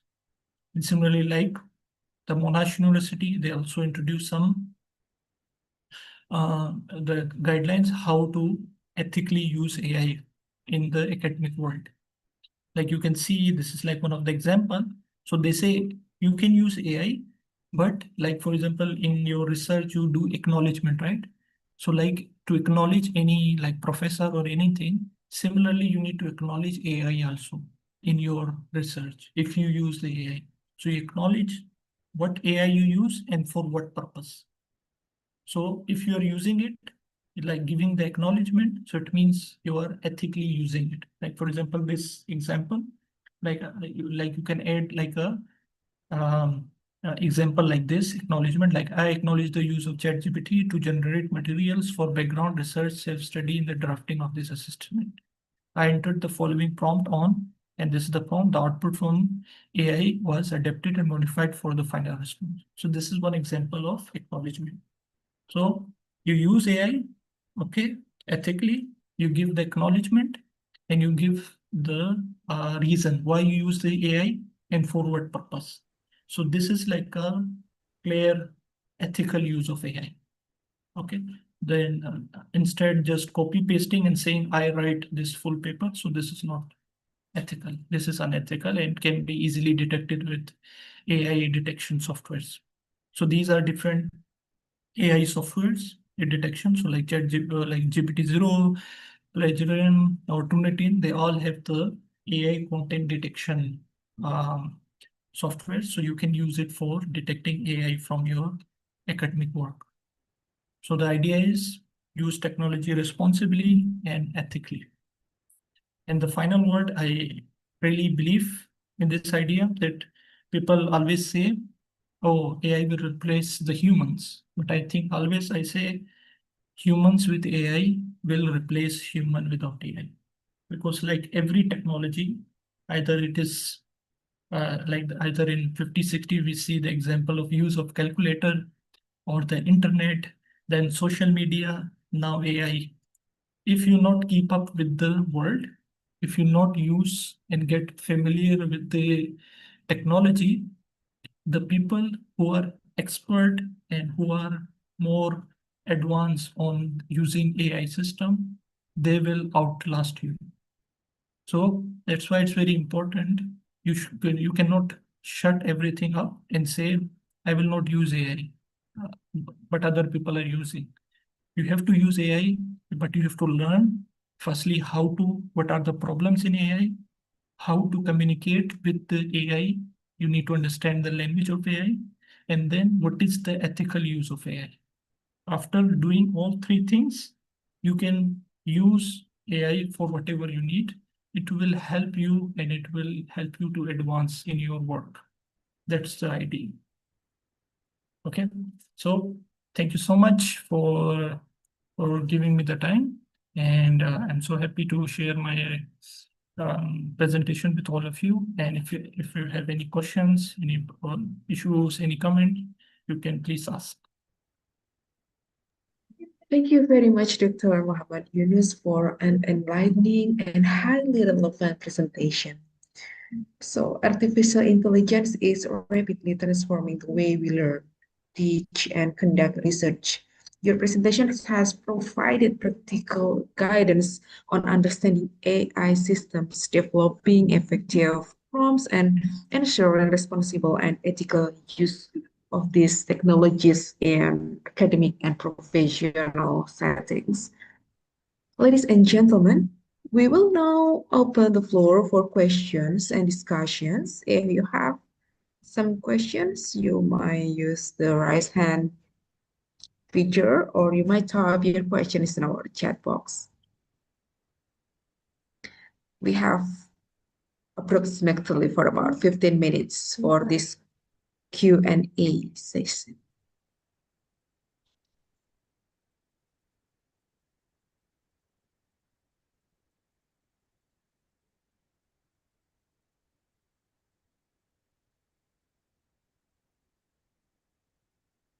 Okay. Let me take the questions. Yeah, this is the questions from Uni and Rainy. Yeah. Dear Mr. Yunus mentioned that AI cannot generate original thoughts like humans. So, how should students and educators use AI responsibly in academic writing to avoid academic violations? Yeah, okay. So, as discussed, because there is still the concept of the AI is still a new concept. So still people are figuring out what is the standard way to handle the AI use, especially in the academic area, in university, schools, etc. So till now, firstly, what you need to do, you need to follow your department and your university and your professor guideline. What is acceptable for him? Because some professors are totally against it and some professors are cool with it. It's okay, you can use it. So firstly, you need to discuss individually with your professor, okay? And if you are a faculty member, you need to follow your department and your university guideline. So AI, as we discussed, it does not generate original ideas. The point is that if you give input to like AI, like for example, you ask me the question. So what I do? So I think and then respond to you. Similarly, if you ask AI, so AI does not work like human. So he does not like think, oh, he asking me this, what should I reply? It's not like that. It's not original thought like that. So he has already internet data. So he has just fast processing this all information from internet. So that's why he is using secondary data. He does not generating primary data for you. So he generating the secondary data and giving you the information. That's why it's not original idea or topic. He just Oh, if Yunus Pakistan. Oh, ini orangnya lain. okay. Okay, yeah. So what you can use it for like proper attribution. Okay, firstly, if you're using it, follow the guideline from your professor, from your university, from your department. Okay. Second thing, attribution, acknowledgement, which we discuss. If you are using AI, acknowledge in your work. Like you use AI for what AI you use and for what purpose. Okay. So this is the second thing. And third, you use it as an assistant. Okay.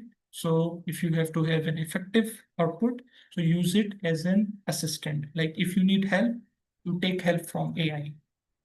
And after taking help, continue your work. So you cannot just overly dependent on AI. Okay. So that's why that thing, like the students and educator, you use AI responsibly in that way. You follow your professor, your department, university guideline. Second, you give the acknowledgement to the use of AI, what you use and for what purpose. And third, use it for you as an assistant, okay, and get information and continue your work. Copy pasting is both unethical and also not the right way also, because if you see the chat GPT, like for example, if I show you like here, like I share my screen again. Like if you see here, any is loading, like for example, here test. So if you I zoom what is written in the below of ChatGPT. ChatGPT can make mistakes. So it's clearly telling you that he can make mistake. It's not like foolproof thing. So why um, you are just trusting blindly AI? He himself say I can make mistake. So copy pasting is not responsible and ethical also. So if you follow the guideline which I tell you, it will, you can use AI in your academic work. There is no problem. Thank you so much for the question.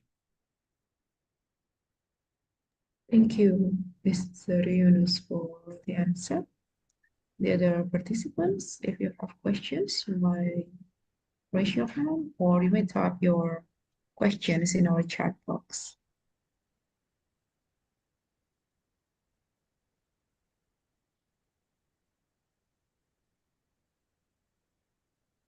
And we're waiting for the questions from the participants, Mr. Yunus. Might I ask you something related to the AI?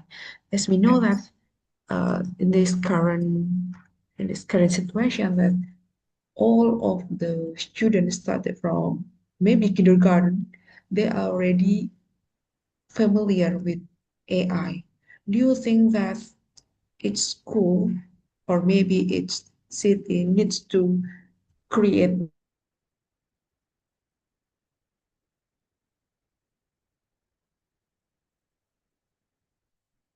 Hello, sorry, it's my internet problem, Leah. Sorry, Leah, your voice has disconnected. Oh, okay. You came back. Okay. Yeah. So we know that from I the think you. kindergarten. Yeah. I think you are speaking against AI, so AI maybe intelligently break your internet. Yeah, maybe. Maybe he doesn't want me to Yeah, talk about please him, continue. right? Okay. So when we Yeah. when we talk about AI, we know that since the kindergarten for the current situation, students are familiar with AI, right? Do you think that the government or maybe the school needs to create like strict regulation for the use of AI, especially for the earlier education like kindergarten and elementary school? Because I experienced that uh, an elementary students like, oh, I do my homework using AI, something like that. Oh my God. Do you think that Yeah. this an urgent situation to make that kind of regulation? Yeah. I think from kindergarten also, like I think maybe when the kid is still in the mother womb, it can also learn AI. It can So I think your point is very valid, and thank you for highlighting this point. So look, you can compare this issue, the use of AI, with the use of another technology advancement which we seen in our lifetime when we were as a kid. It's the use of social media. So we still have seen social media. Again, there is no technology is good, no technology is bad. How you are using will make it bad or good. So if we see the example of social media, how it is, because it was a new phenomenon, right? Nobody you know how to use it or how to work for it. But still you see there, because there was no clear standard, clear guideline. So we have seen like majority, we can say correctly, like 70%, it's the negative impact on the people, especially like because I'm a millennial, so I was like saved because my childhood we had no social media, we don't have smartphone, so we learn normally. But when we become more a teenager, then the boom of social media done. But compared with like the students, like the who grow up with the social media. So we've seen there's so much impact, both like physically and psychological impact also was there. And there was no standard, there was no guideline. So there it become a problem, okay, in majority. And similarly, the second wave we seen like when COVID-19 come. After COVID-19, what's the new phenomenon we say? Everything online, online class, online work. So it's also a new phenomenon. And again, there was no standard, there was no guideline. So the use of online work is, people you have seen, they have misuse. And I feel really bad people who graduated from online classes, because majority of time we know how they use the online classes, how they were attentive and focused in the class. So now we have seen the third, like in a short time, we have seen the three big evolution of technology. Now the third is AI. So now we have the experience from the social media, from the online working environment. So now with AI, I think this is the right way, as you have mentioned. We have to, from a very small, from a school level, from the kindergarten level, we have to teach the students how to use. We should not tell them, oh, you cannot use it. Because we know that if you tell them don't use it, they will use it. It's a human nature. We are rebellious by nature. So the best thing is tell them this is the AI. It's a tool. It's a software. Like you use Instagram, like you use Facebook, like you use TikTok. Use AI like a tool. Whenever you need help, go ask help. Okay? And use how according to the guideline we're telling you. It's not like we are restricting and we are closing like you, we are banning you for something. We just want you to learn effectively. So from a school level, I think we need to develop our curriculum effectively according to the AI. I think the course of ethical use of AI should be everywhere. That we should teach the students, please don't lose your humanity. Like you you are scared of AI will replace you. Your AI is not replacing you. You replacing yourself with the AI because you are not don't want because you become too lazy. You don't want to use your original idea. You just want to depend on AI. So of course AI will replace you. So why you are complaining now? And then you it's like an irony, right? That you done all your education with AI, but when you go to find the work, you don't find the work and you blame AI. You use the same AI to get education, to do your assignment, to do your paper, to do your research. Now, if you have to work, so who will give you the work? If I am the employer, I will give the work to the AI because he's doing training, he's learning, he's improving himself, but you are not improving yourself. So that's why we have to teach from very early on. Please don't depend on AI. It doesn't mean you cannot use AI. It means use it ethically, responsibly. Follow your school guideline, your department, your university guideline. And you can use it and you can excel in your future. There is no problem. But if you don't use it, if you do your education with AI, then your work, your job will also be taken with AI and he will replace you. So AI is not like a like we say Illuminati or a secret society. He's planning on behind, oh, how I replace human. He is not replacing you. You are replacing yourself. So that's why it's very important that I think it's a good thing. We should focus on very basic education level, how to use AI. If you don't do it, then we will have a negative impact on our future generation, like we had the impact of social media, like we have the impact of online COVID environment. So we will have another impact. So we will be jobless and AI will do all the work in the future and we will scratch, oh, I wish I worked very harder. So yeah, I think we are Ilya for your question. Thank you, Mr. Yunus. Yeah, I do agree that we need to shape their mindset since they were young, right? So they can consider whether it is good or not to use AI.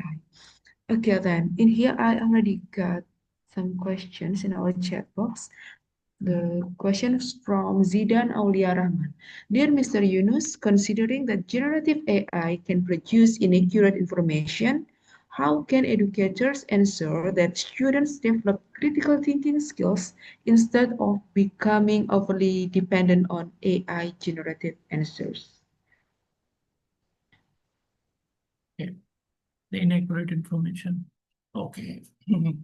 So there's two techniques which I also use. Look, the first thing is to understand if information is inaccurate or wrong, or information is wrong or correct. You need to know the information by yourself. So the first thing is that you need to have some knowledge about your field. Like if, for example, you need to write an assignment or write a research paper on, for example, the technology of blockchain. But if you don't know what is blockchain and you put just AI and you get the response, how you can verify that he is saying right about blockchain or wrong? Because you have no prior knowledge, understanding of that. So the first thing I say is the domain expert you need to be.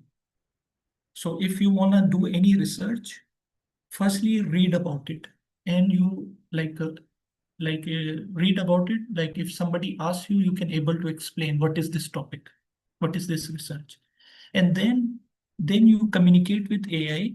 Then you can able to what? Then you can able to verify his information if he's saying correct or if he's saying wrong. So this is the correct way, because otherwise it will be like otherwise if you're not like too much expert on the field. The second thing is that you verify, especially like for example, if there is just long paragraphs in the response, which doesn't mean anything, just a long idea of concept, it's okay. But if there is any facts they are using in the response, like for example, I show the one example about Monash University, like when it is founded, when like in my presentation, I show the example of Monash University. So if anything factual about it in the, like for example, dates, a person name, references, citation, okay, or any specific quotation of a person, any factual information is there present, verify it. If AI is saying it happened in 1958, go check in Google. Is it right? It happened in 1958, or AI is mixing information? Okay, so this is the second thing. So first thing is you need to be domain expert. Expert means like you should have some knowledge about the concept you are researching. So you will able to identify wrong and right information. The second thing is any factual information in the data, cross-check in Google or any website that it is showing the correct date, correct name, correct information. Okay, like references, citation. So you verify it. Okay, and maybe, oh yeah, and the third, I think you can say check the sources also. If they are giving you sources, so you just check the sources from where it collected the data.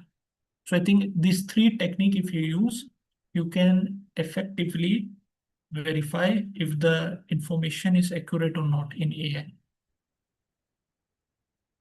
Yeah, so I think this is it. Like firstly, some domain knowledge, and second is the verifying every factual information. On third, checking the sources where he get the data. If you follow these three techniques, the chances are you will not able to get any wrong information in your research. Yeah, thank you for the question. Yes, thank you very much for the insightful questions and discussion. And we sincerely appreciate Dr. Yunus for sharing his expertise and practical perspective on AI literacy and prompt engineering. Then now we continue with awarding certificate of appreciation to Mr. Muhammad Yunus. Committee, are you ready? Yeah, I think there is one more question in chat. I'm sorry. Maybe I missed the one. Oh, wait. Yeah. Oh, yeah. Would you mind to answer it first, Mr. Yunus? Yeah, the question is about... Yeah, how can AI be used to enhance critical thinking rather than simply to provide answers, because it is difficult to deny the temptation to take it directly and copy paste. Yeah, look, the first step to like remove this temptation to use AI is same thing. Like if any wrong thing before you do, you need to firstly in your mind understand that copy pasting is wrong, is unethical.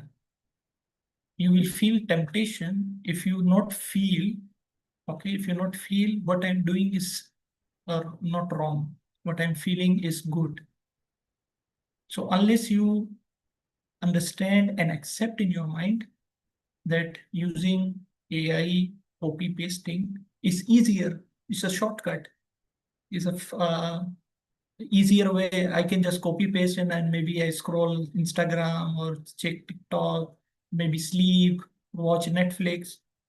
So if you just want to see the shorter way, So in the short term, it will give you benefit. There is no problem. But in long term, it will harm you.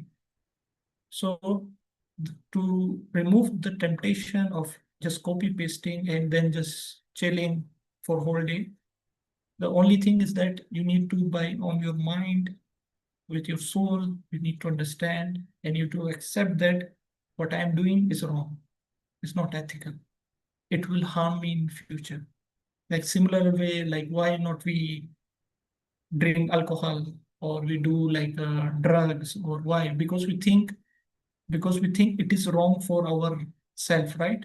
It will give damage for us, our body, our health in the future. So similarly, for your future career, for work opportunity, it will harm you in the future. That's why if you think, you put this in your mind, then I think the temptation will be low and low with the day to you just copy pasting the chat GPT. And the se- and the second thing will be like the checking the guideline, because now many journals, researchers, they already rejecting paper. They're checking AI, they reject. So why you waste your time just copy pasting? So now it is becoming like a stricter rule also. So one, by yourself, you have to accept what copy pasting AI is wrong. It will remove the temptation. And second, with the stronger and stricter restrictions, it will automatically uh, put down your temptation of using the AI. I know it's very tempting, you know. So using any technology, like using social media. If you use ChatGPT, like the Instagram, your 1 hour, 2 hour just fly away, doesn't know what happened. But by yourself, you need to acknowledge it and accept it. This is not the right way. If you do that, the temptation will be resolved, I think. So I think that is the way. Otherwise, there is no uh, like uh, like the easier way. Like there is no medicine invented. Maybe in the future there will be the medicine will be like you cannot, if you take the medicine you cannot use Chat GPT. So maybe like an injection or something like this. I don't. But today there is no medicine for it. There is no cure for it. There is no vaccine for it for stopping you from using AI. Okay, the only thing can stop you is your own conscience. Okay, is in your own mind. If it is present, you will not use it. Yeah. Thank you for the question. Yeah, Mulan. Yeah, I do agree with you, Mr. Ibis, that everything back to ourselves, right? The Yeah. decision. Okay, then. So now is the time for awarding certificate of appreciation to Mr. Muhammad Yunus and the committee. Please, now you can proceed.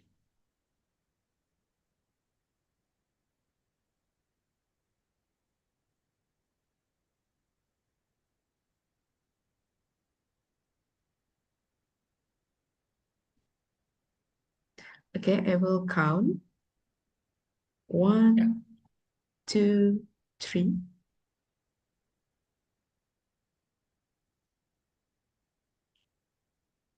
Okay. Is it enough for the committee? Oh, one more. Okay. One, One, I think two. one informal. Yeah. I think we one like this. I wanna. Oh. like I'm taking. Picking the, okay, to the Uh, right. Yeah, that's right. Okay. 3, 2, 1. Okay. Yeah. Yeah. Okay, then. Participant, please join me in giving our speakers a virtual round of applause. Yeah. And once again, thank you very much, Mr. Yunus, for your sharing session today. And let us now begin with our third and the final keynote speaker for today, everyone. So our keynote speaker is Dr. Raihana Romli from University Malaysia, Terengganu, Malaysia. Dr. Raihana Romli is a distinguished scholar in teaching English and a second language and educational technology. Her research and professional activities focus on digital pedagogy, language education, online learning, student engagement, and technology-enhanced teaching practices. She published extensively in reputable academic journals and has led numerous initiatives that promote innovative and meaningful uses of technology in English language education. Her work continues to contribute significantly to the advancement of digital learning and teacher development in the region and beyond. Today, Dr. Rehana Romli will present her keynote entitled Smart Tools, Smarter Pedagogy, Reinventing ESL Education in the Digital Era. In this keynote, she will discuss how educators can integrate the digital tools purposefully to create engaging, inclusive, and effective learning experiences while maintaining strong pedagogical foundations. The presentations also highlights practical classroom applications of various digital platforms and explores the evolving role of educators in the digital age. Ladies and gentlemen, please join me in warmly welcoming Dr. Raihana Romli. Okay, Assalamualaikum and good day to all. So thank you, our MC for today. Okay, first thing first, thank you for the invitation from the conference committee and also from the faculty. Okay, I need to share my slide first. So I have a very tough task this morning because I'm the final speaker and how I want to make all of you still focused and motivated until the end of my session. So I hope that my session I will do more like a two-way interaction. Okay. As teachers, I love to ask questions, so I will ask several questions throughout my session. And maybe if we have time, we can also play one or two games together.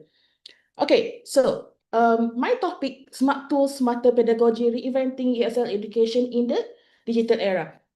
So nowadays,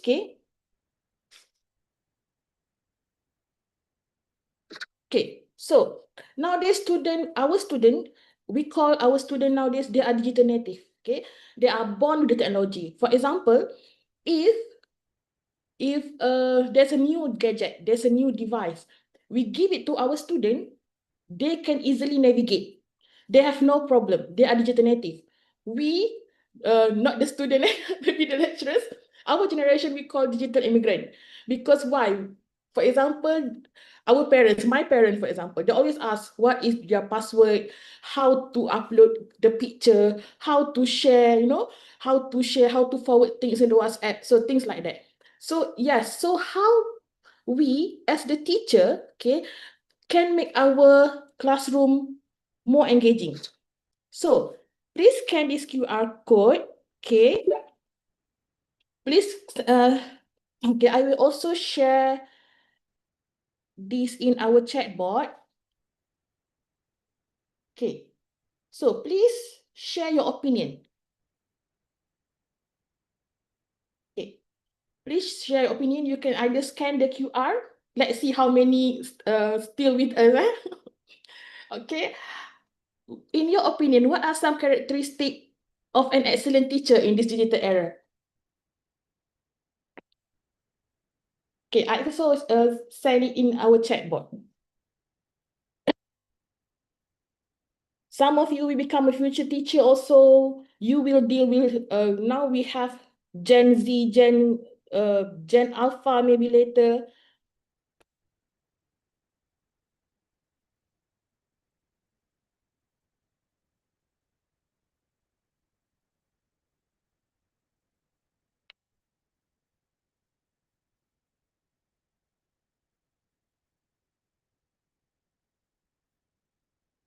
Okay, some of you are typing the answer. Innovative, humanize, Okay.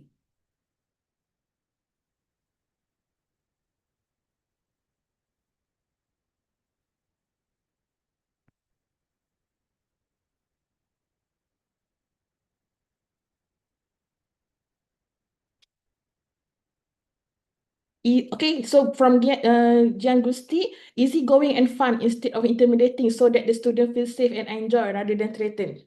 Okay, this is answer from Gusti. Next, in my opinion, an excellent teacher in digital area should be adaptable, technology literate, and creative in using digital tools. They should also be able to guide students in using technology responsibly, encourage critical thinking, and create an engaging learning environment.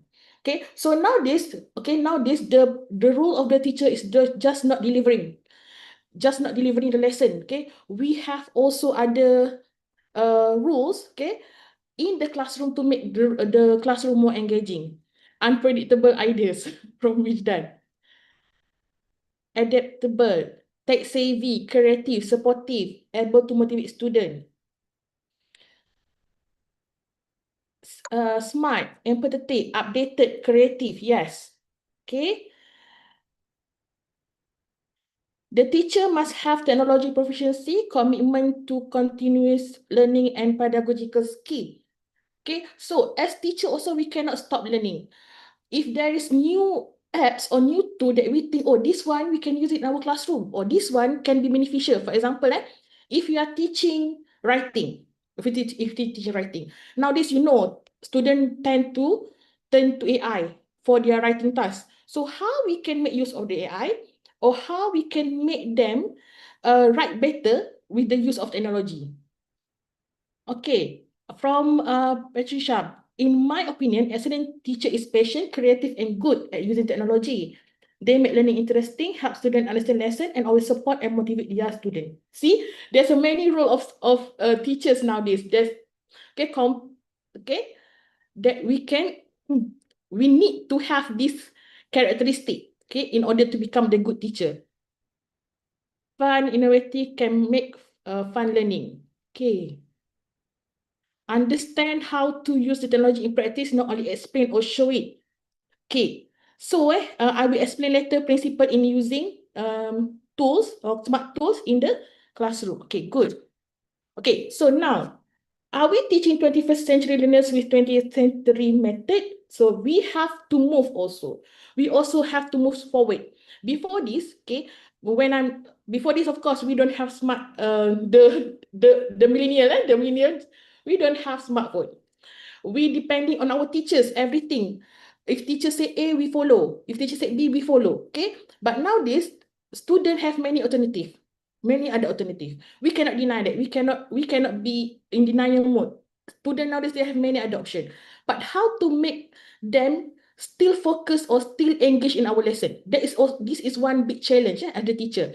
So before this, the old method, we have analog material. Everything is hard copy. Student need to bring books, okay? And then most of the lecture will be teacher-centered. And then delay feedback, okay? I still remember when I in elementary school, I have to send my books to be checked by my teachers. Maybe I will get back my books in a week or maybe in 2 weeks, okay? So because teacher have to do a lot of marking, manual marking, and then extended focus requirement. And I think student before this, they have no problem, for example, to stay focused maybe 1 hour, 2 hour. But nowadays, okay, we go to the 21st century learner, shorter attention span. For example, I noticed this in my class.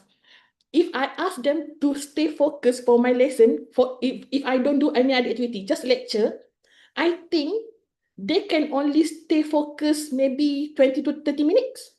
And then after that, they will start, they will start asking question maybe or doing something else. The most, what we call it, not suitable things to do is some of them maybe will play with their phone, with their smartphone. So how I want to make sure that everyone can stay focused in my lesson. So this is also one challenge in the classroom nowadays. So nowadays we have digital native. This is the new generation.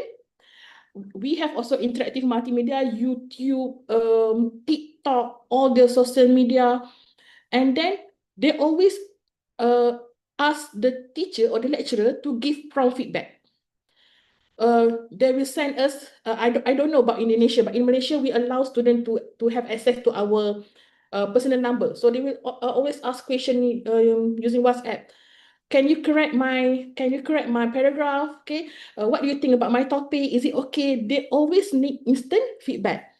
And also we can include gamification in the classroom. So what is the biggest challenge for teachers nowadays? Okay, in your opinion, what is the biggest challenge?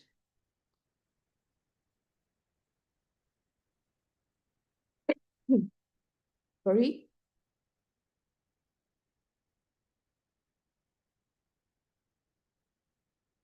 Okay, you can type your answer.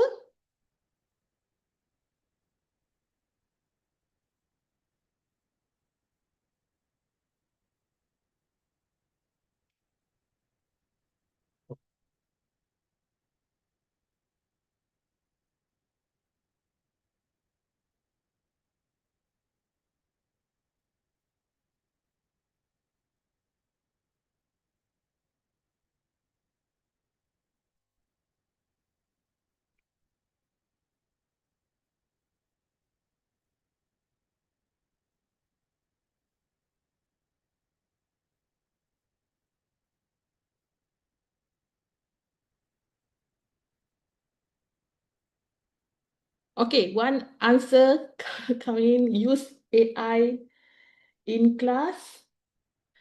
From our chatbot to adapt with different kind of student with different attitude and personality, children's mood, okay, having alpha student characteristic and moral,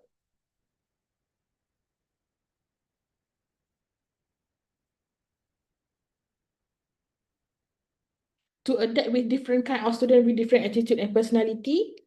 Okay, this is one from the chatbot.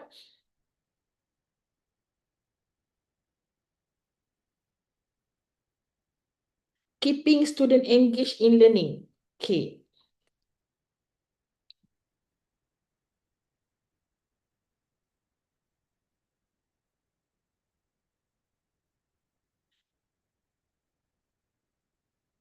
Student confident. Okay, especially same here, the problem. The student confident, especially when they have to use English in class. So because they are very, very depending on AI, so for writing, they have no problem. They can use AI help, okay, to guide them in the writing.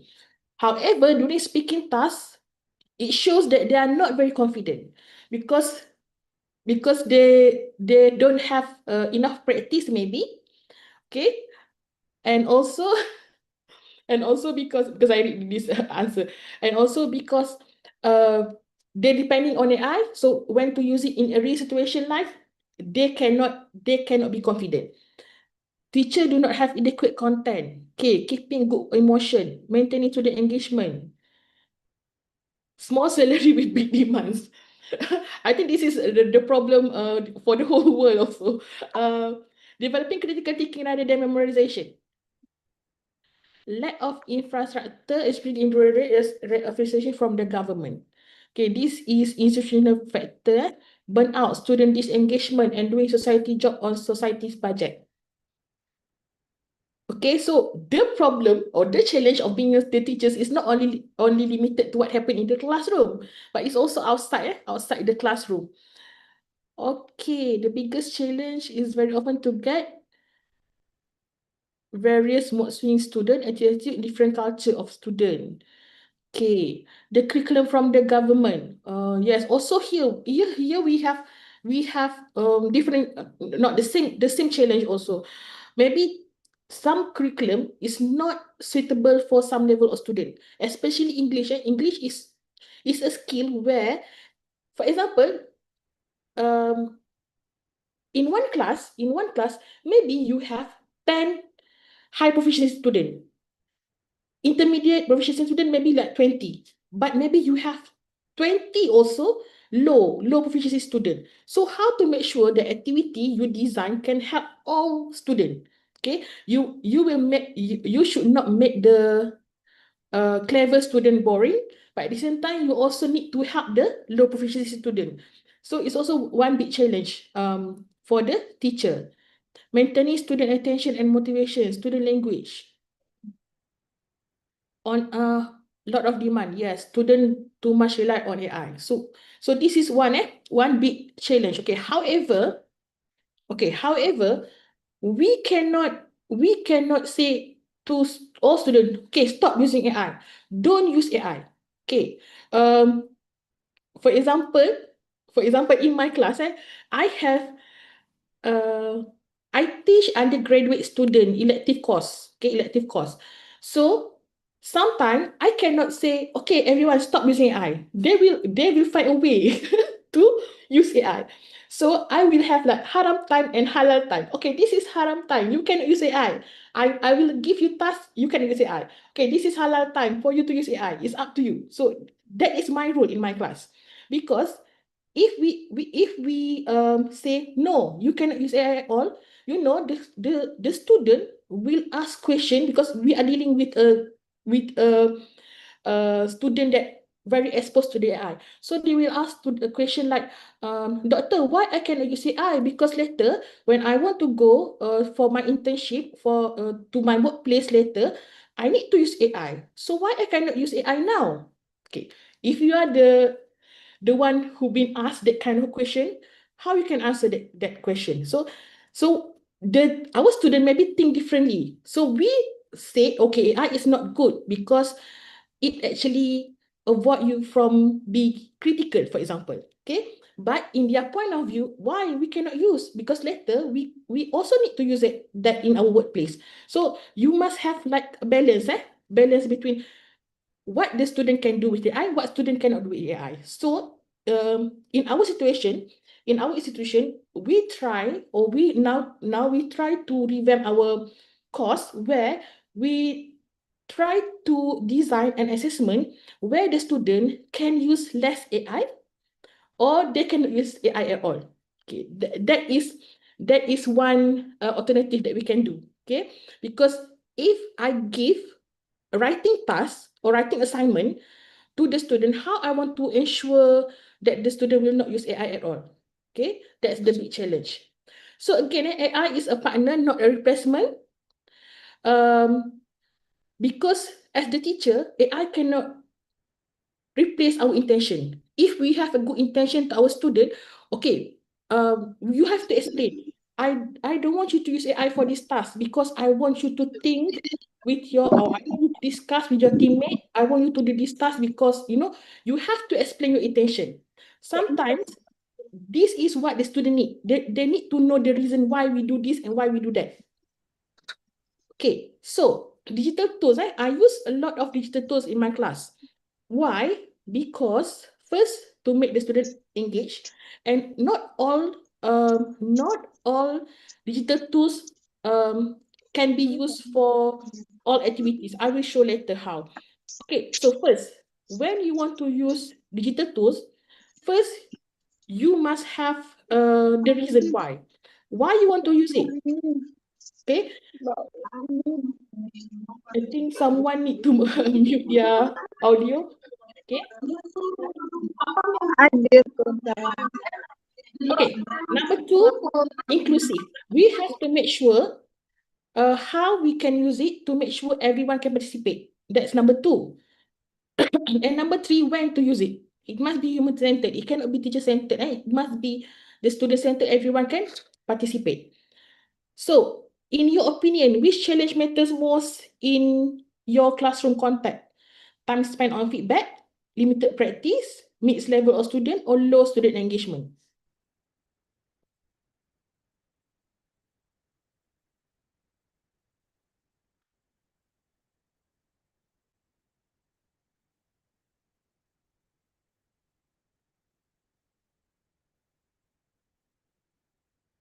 Okay, mixed level of student, 1% answer, time spent on feedback, low student engagement.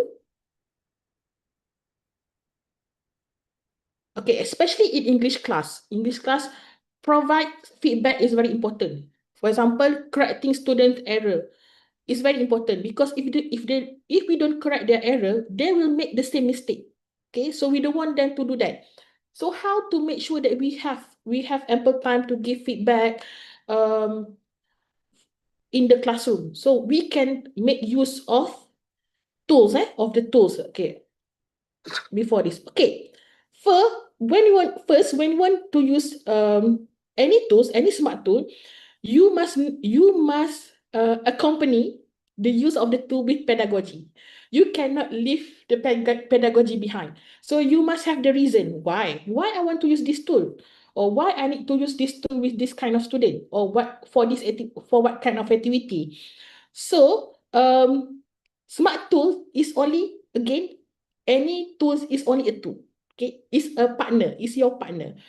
However, you is the main character, the teacher is the main character. So the teacher must design, okay, must design how to use it, when to use it, and again, is it suitable for your student? Okay, I will discuss as also later the issues.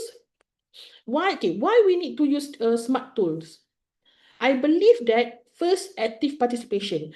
Um, in my class, okay, in my class, it's not easy to monitor 40 students, okay, to monitor 40 students.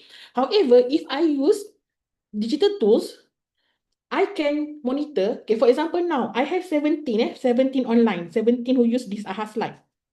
But in the conference, maybe we have more, right? Okay. So same in my class, how I want to monitor everyone participate by this number. So today, okay, attendance 40 student. So I need to have 40 student in that game. So if they cannot join, let me know why. Maybe they left their phone at the hostel, or maybe they don't have a internet connection. So I need to know the reason, so I can help them, and maybe I can pairing them with someone else, with their friends. Okay, vocabulary retention. This is very good practice to help students with their vocabulary, because student can learn more when they play. Creation theory, effective filter. Student can learn more if they become less anxious. That's the principle between the creation theory. Language confident. So how to make the student more confident, also maybe by use smart tool in class, and also reduce anxiety. For example, in class, when I ask student directly, or I call out the name, they will have problem to answer my question. But if I use tools or any digital tools, they be more willing to involve in the learning process. Okay, so technology may increase participation, but pedagogy will determine whether participation become learning. So, can you please share, before I share example of tool that I use with my student, can you please share one or two digital tool you are familiar with?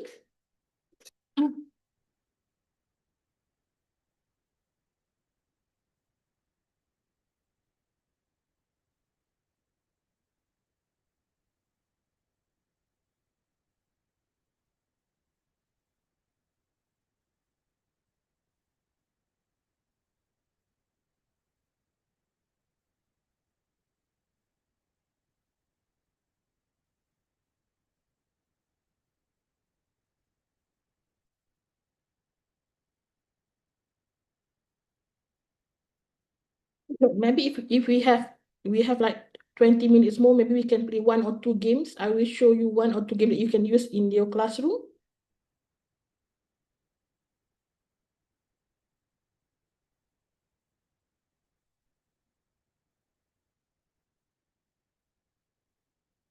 Google Classroom, Zoom, Google Meet, Microsoft PowerPoint, ChatGPT. Okay.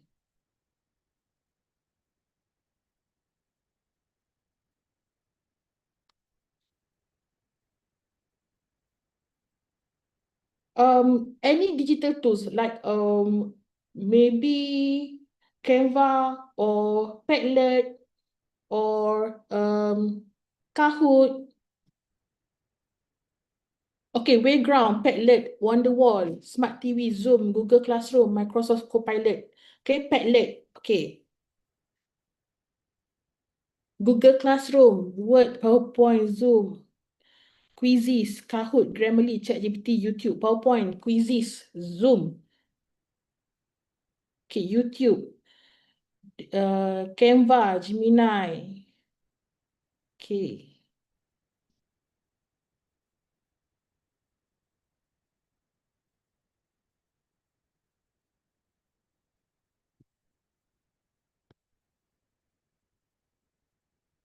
Copilot AI, Gemini, okay. So most of you familiar with we call it the chat version of AI, like Gemini, like Claude, like ChatGPT, WordWall, okay, game, TikTok, like Google Classroom, Canva. Okay, good. Okay, so today I will introduce four. The first one, the one that I use right now, this is what we call Ahas Lite. So why I use Ahas Lite? So Ahas Lite is like combination of Padlet, Mentimeter, and also a Kahoot. Okay, so that's why I use Ahas Lite. So how to use? Okay, wait. I think I can. Okay. Okay. So when I want to design a lesson or design a talk like this, so I can use Ahas Lite to increase participation. So it not will be just a lecture. So it's not just me do all the talking. So I can invite the audience to join, okay, to share their opinion, like what I'm doing right now. So this is Ahas Lite for interaction and discussion.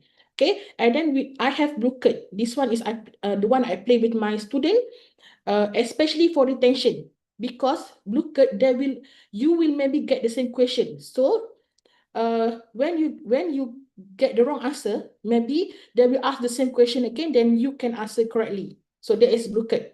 Number three, Z quiz. This is immersive learning. I think this one is the most famous tool that I use with my student.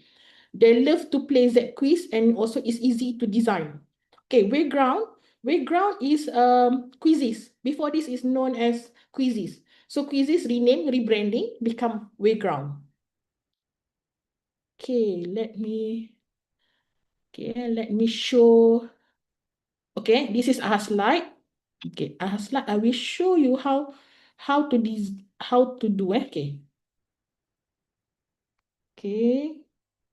Okay, this is our slide. So this is my slide. So for example, I want to add new slide. So I can choose, okay, I can choose whether I want to ask open-ended question. I want to do brainstorming ideas. For example, I have drama class. So I will ask question like, okay, what kind of drama you want to do this semester? So they will give their opinion. So after that, we can vote. That is brainstorm. Then I can include image, Q&A session. This is same, let me pick answer, short answer, mesh and pair. So this is all the thing that I can do with Ahas Lite. So it's more like PowerPoint version, but I can interact with the audience. Okay, that is Ahas Lite. Okay, and then okay, that is Ahas Lite, and then I have also wait a minute.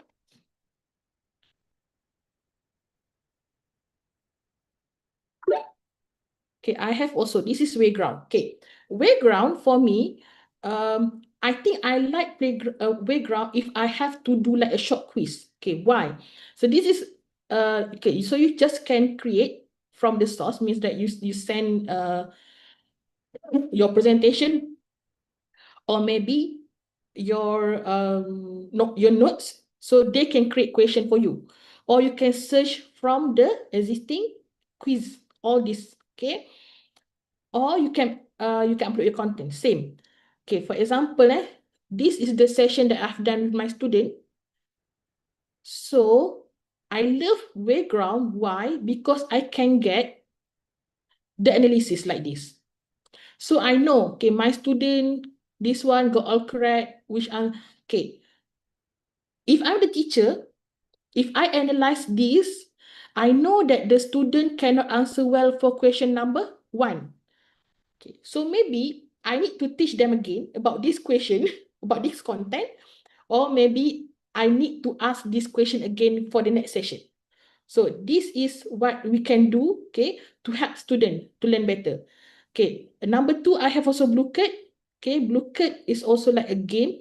And again, I know the limitation of this application. Sometimes you have to pay to get the better version. But for me, Blue Card and Wayground, if you use the free version, is already good. You can play with your student, because for example, Blue Card, you can play with for the free version 60 student.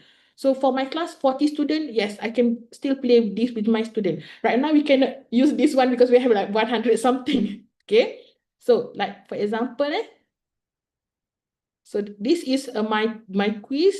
So I can also check the student, okay, the student performance. So this is my question about learning style with my student. So if this one is belong to C, C or B minus. So of course, maybe I need to repeat this lesson, or maybe I need to repeat this quiz with my student, because I know 66% is still not okay. Okay, for them, maybe they still have some confusion about learning style topic. Okay, so next one, zip quiz. Okay, zip quiz. Okay, zip quiz. Okay, so this is zip quiz similar. So you can choose the subject. You can choose. Okay, let's create one. Let's create quiz. Okay. Cancel. Okay. So you need to choose. This is the mode. Okay, I choose one mode. So for example, I want to do college. I want to do English. Okay. School level. So for this one, I can enter topic, or I can extract from the file. Means that I can send my notes to this zip quiz, and then we create the question for you. That is why it is integrate AI in this application. Okay, so like in my class, is it okay? Is it I have, okay, in my class before. Okay, let's play this game. We have 15 minutes more. Okay, let's do this one. So for this lesson, I teach student expression to be used in the meeting. Okay, so how to join this? Okay, so I just share this QR code. So if you want to join, you can join this. Okay, you can join this, or I can copy it, put it in our chat.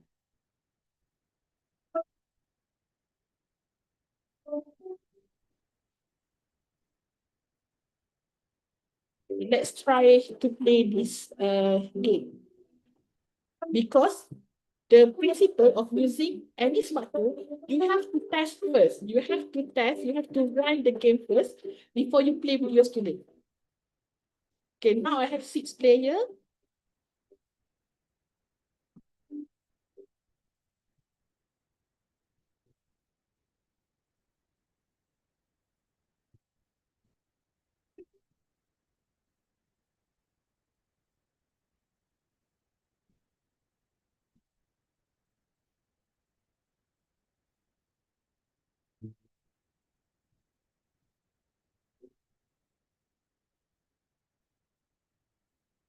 Have 13 players so far.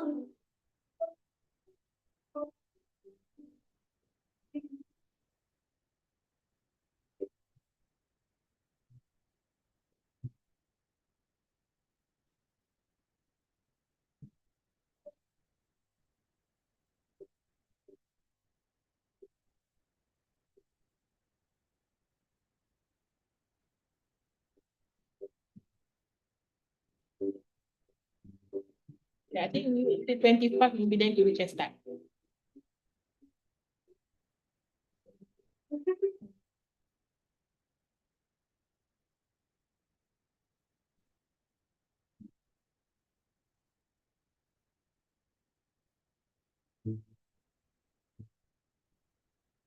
Okay, so this is how you can, so you need to move your cursor. Okay, so when you go for the dinosaur, they need to ask this question. I also need to move. Okay, so they will get the first question. So in order to end the finish line, they need to answer 10 questions.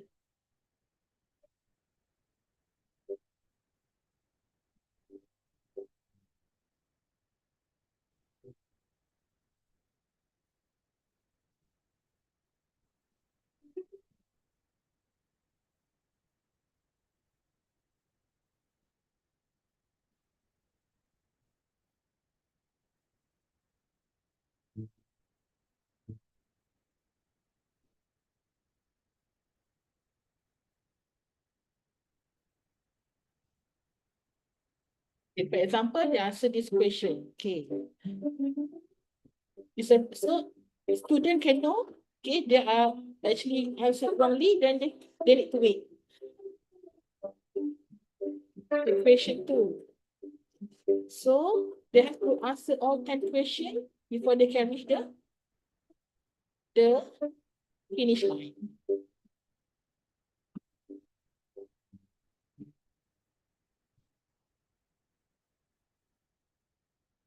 This is our ranking. So you can see the student progress.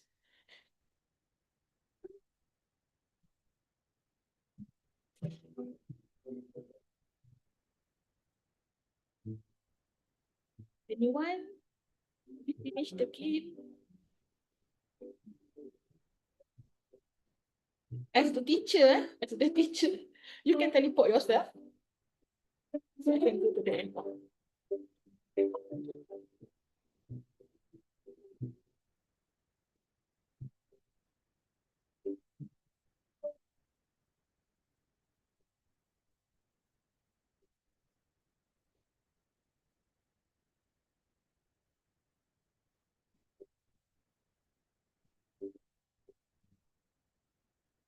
So this is two students currently leading.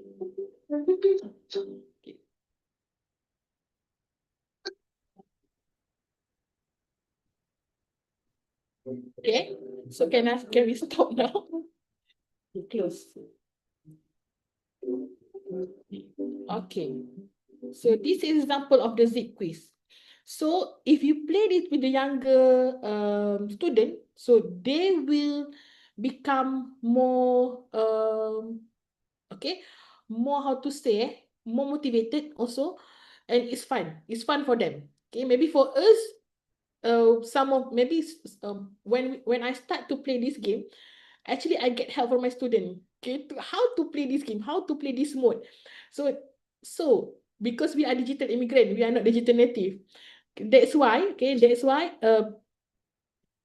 this is very important. This is very important for us as the teacher to test the tool first before we can play with the student. Oh, sorry, I just skip this. Okay, so I already introduced four digital tools that you can use in class. Ahaslight.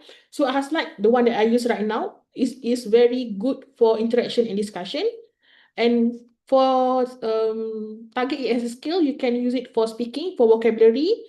Bluecat is more on vocabulary and grammar because it's like quizzes also. You have the question, they will ask question, multiple choice question. Z quiz, immersive learning, maybe reading, collaboration, Wayground, quizzes. This is a new brand for quizzes. Formative assessment for reading and grammar and also providing feedback. Okay, however, of course, every time you want to use digital tools, there are also several considerations that you need to take attention to. One of the problem here also with internet connectivity and device limit. For example, if I want to conduct this at school, so maybe I have to prepare a backup. Maybe I need, not everyone can have their own device. Maybe I can do a group work. So for one group, they can have one device, okay, with them. So I cannot do it individually. Like here at university level, with undergrad student, yes, they have their own device, they have their own smartphone, no problem. Student distraction, you have to provide a very clear step-to-step instruction, how to do this, how to do that, because not everyone familiar with the tools. Okay. Number two, over gamification. So we don't want the student to have more fun, but they don't learn anything. So how to get the balance between learning and fun? I think towards the end of the lesson, you always need to do some reflection with the student. Why we do this activity? What you gain from this activity? What you have learned from the activity? So that will be a good practice. Before you end the lesson, when you use any tools, you have to explain, or you need to the student to do some reflection. Okay, so smarter tools plus smarter pedagogy, it can accelerate acquisition.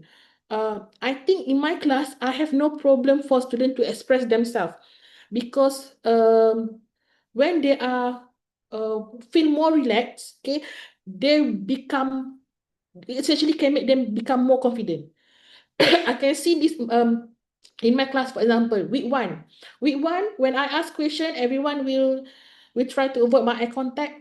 Everyone don't want to say anything. Okay, but towards the end of the semester, I can see that some of them become more confident. Okay. So technology is most powerful when it empowers pedagogy, not when it replaces it. So we use technology as a helper, okay, in our classroom to help empower our student, because it can make student engage more in the lesson. Again, a teacher also the architect of the lesson. You cannot ignore that you are the main character in the classroom. So you as the future English as a second language educator, so you need to become more aware, need to adapt more to the technology, because you are not only the deliverers, you are also the facilitators, you are the designers of the lesson, you are the mentor, you are the ethical navigators. So technology change classroom, but pedagogy change life of our student. Okay, so I think that's all from me. I pass again to the moderator. Thank you very much, Dr. Rahana Romli, for your inspiring and practical keynote presentation today. And your discussion has highlighted the importance of aligning technology with pedagogy. The examples you shared and demonstrate how digital tools can support meaningful engagement, collaboration, and learner autonomy when guided based on educational principles. And maybe I will directly practice the service after this. That is so practical, Dr. Rehan. And we sincerely appreciate your valuable contribution to ICELS to 2026. And this is the time for final questions and answer sessions for the participants in here. You may directly raise your hand if you have any questions or type your questions in our chat box. Oh, we have a questions in here, Dr. Raihana. So, mention that today's students are digital natives who readily adapt to technology. However, how can a teacher, as a digital immigrant, effectively integrate digital tools into English language learning, especially when they still have limited mastery of the latest technology? Dr. Raihana's presentations mentioned that today, students tend to use AI for their writing assignments. What concrete pedagogical strategies can English teachers implement to responsibly utilize digital technology while still developing authentic writing and critical thinking skills in students? Okay, thank you for the two questions. I try to ask the first question. Okay. Yes, I think there's one big challenge for the teachers nowadays to learn new technology, because again, technology move very fast. Okay, so what I did with my colleague, so we always have like a sharing session. For example, when you work in a team, okay, you need to always ask around, okay, what's new? What's the new technology or what's the new tool you use with your student? Um, Always attend training. Okay, always attend training. There's a lot of online training. There's a lot of online sharing. Okay, so I think that's why I said as teachers nowadays we cannot stop learning. Also, we have to be more open to the technology. And also I also sometimes I learn a lot from my student. Okay, when for example in using Canva. Okay, in using Canva. Canva is very famous among students. Maybe some of them they are very familiar with that apps compared to us. So what you can do, maybe you can get help from the student for certain tasks, and then from that we can learn. Okay, I also have a team teaching here where we do a sharing session because during the semester break we have like 2 months break, right? So in during that semester break we have a sharing session with each other, what the latest technology or tools that we use in the classroom. Okay, number two, mentions tend to use AI for their writing assignment. Okay, one strategy that I use, okay, like I said, I cannot stop student from using AI. If we don't allow that to use in classroom, if we give them written assignment, then maybe we'll do the uh, assignment outside the classroom, okay, at their hostel and their place whatsoever. So what I did with my friends, we do some activity like, okay, you do the paraphrasing first.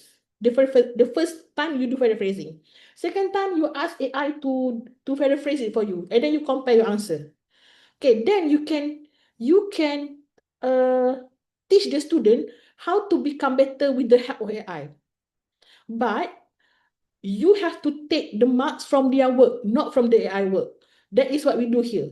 Uh, because if we ask them to write a full essay, of course they will get this the help from AI.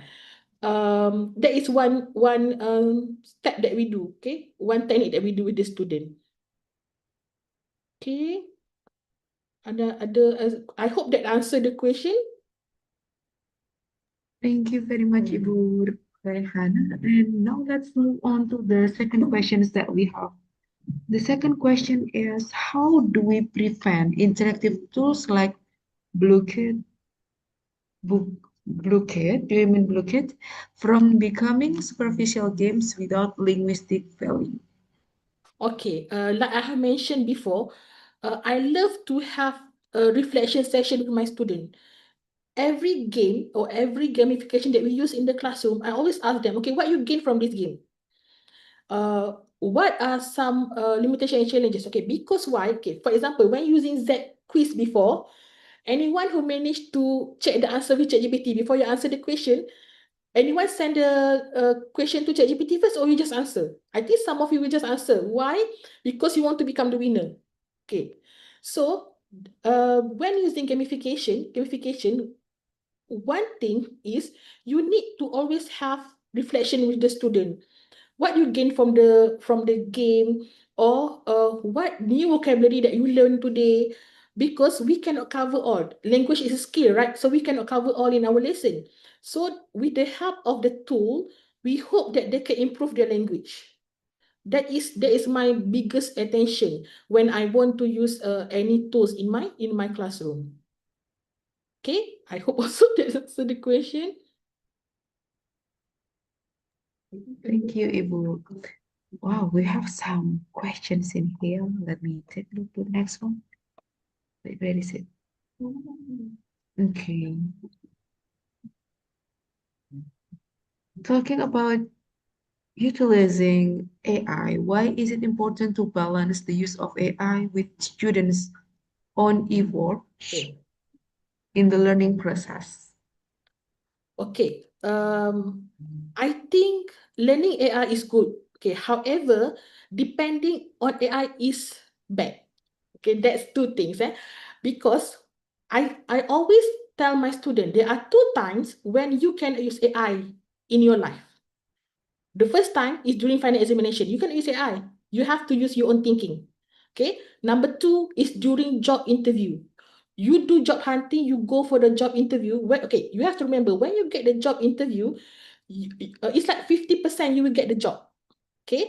However, that process of job interview will determine whether you will get the job or not, right? But if you are too dependent on AI, you don't use your own thinking, what will happen? You will get too scared to attend the job interview. You will not perform well in the job interview.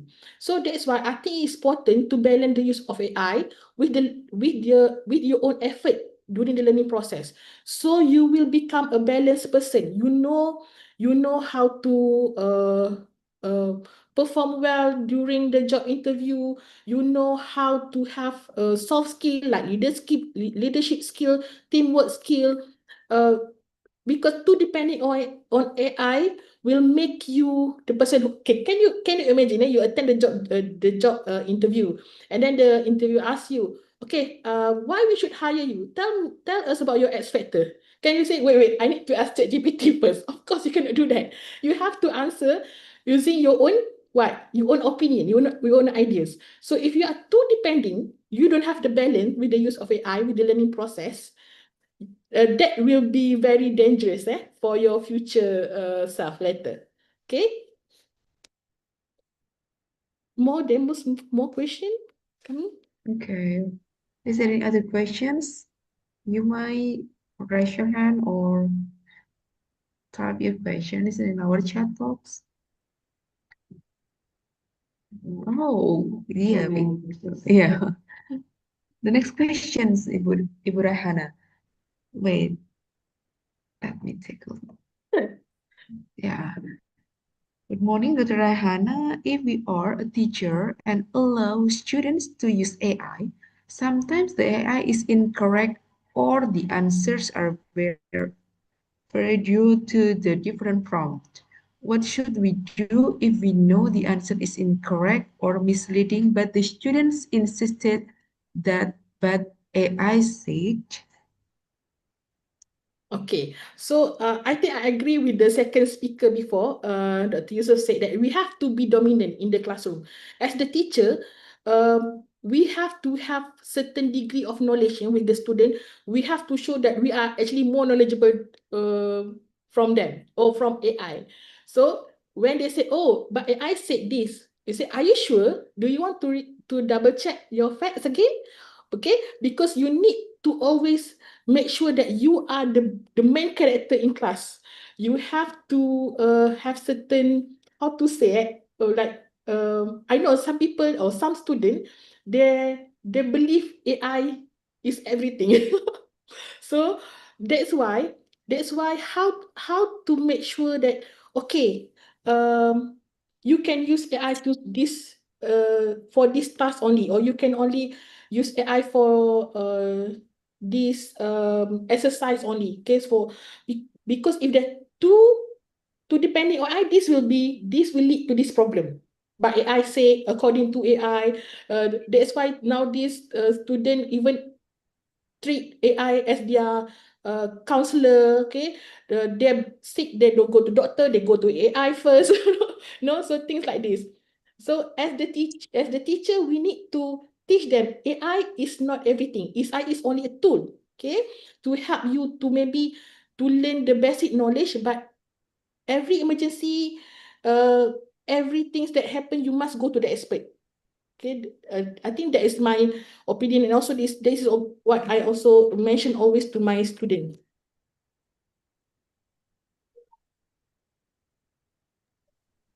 Thank you, Ibu Rehana.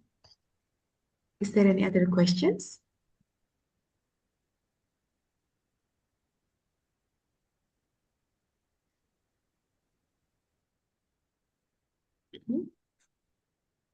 Once again, I would like to say thank you very much to Bu Rehana for the engaging discussions and thoughtful questions. And your presentations today really inspires us to be more creative and to try new various tools, digital tools in teaching our students.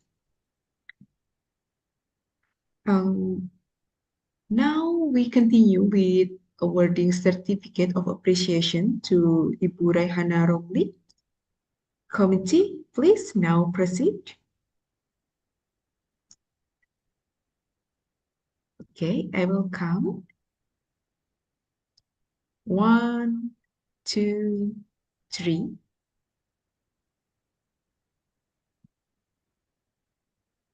One more time.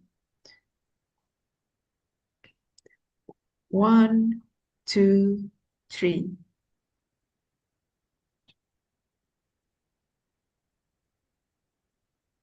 Okay. Oh, freestyle.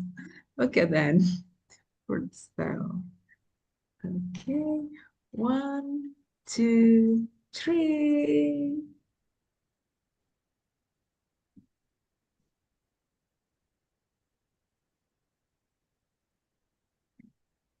Is it enough?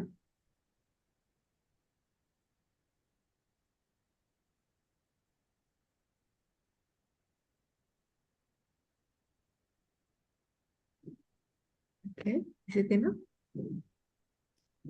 Okay.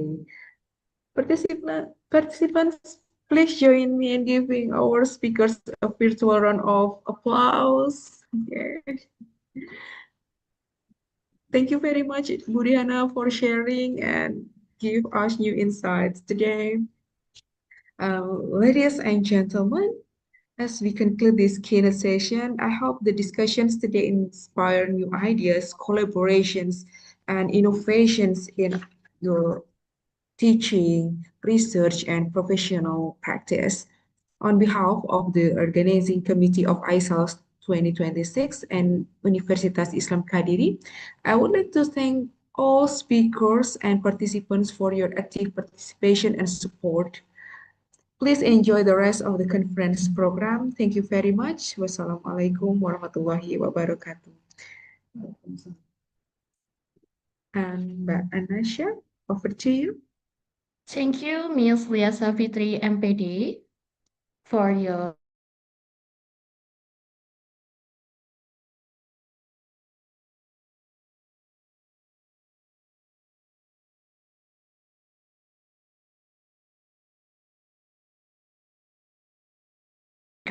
and moderator for their insightful contribution to today's conference. We will now have a lunch break. The conference will resume at 12:45 p.m. Western Indonesian Time with the parallel presentation season. We kindly ask all participants to return promptly and be ready to join their assigned presentation rooms. Thank you for your participation. Enjoy your break, and we look forward to seeing you again at 12:45. And for a reminder, and please, the presenter will come earliest 10 minutes before the 1 o'clock to enter in your own Plex rooms. And for the participant, you may join in another Plex room. Thank you and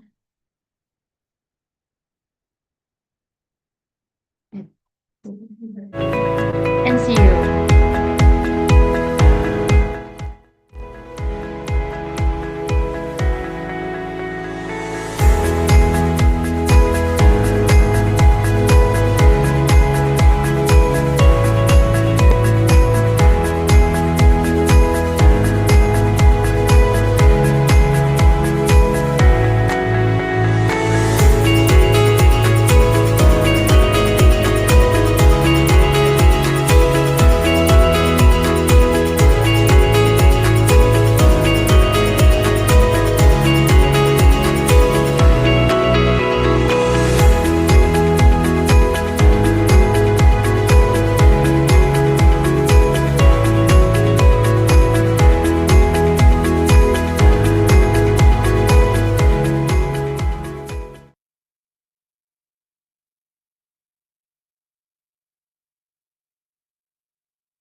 Oh, ini Pak Erwin. Go, Pak Erwin.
kelas di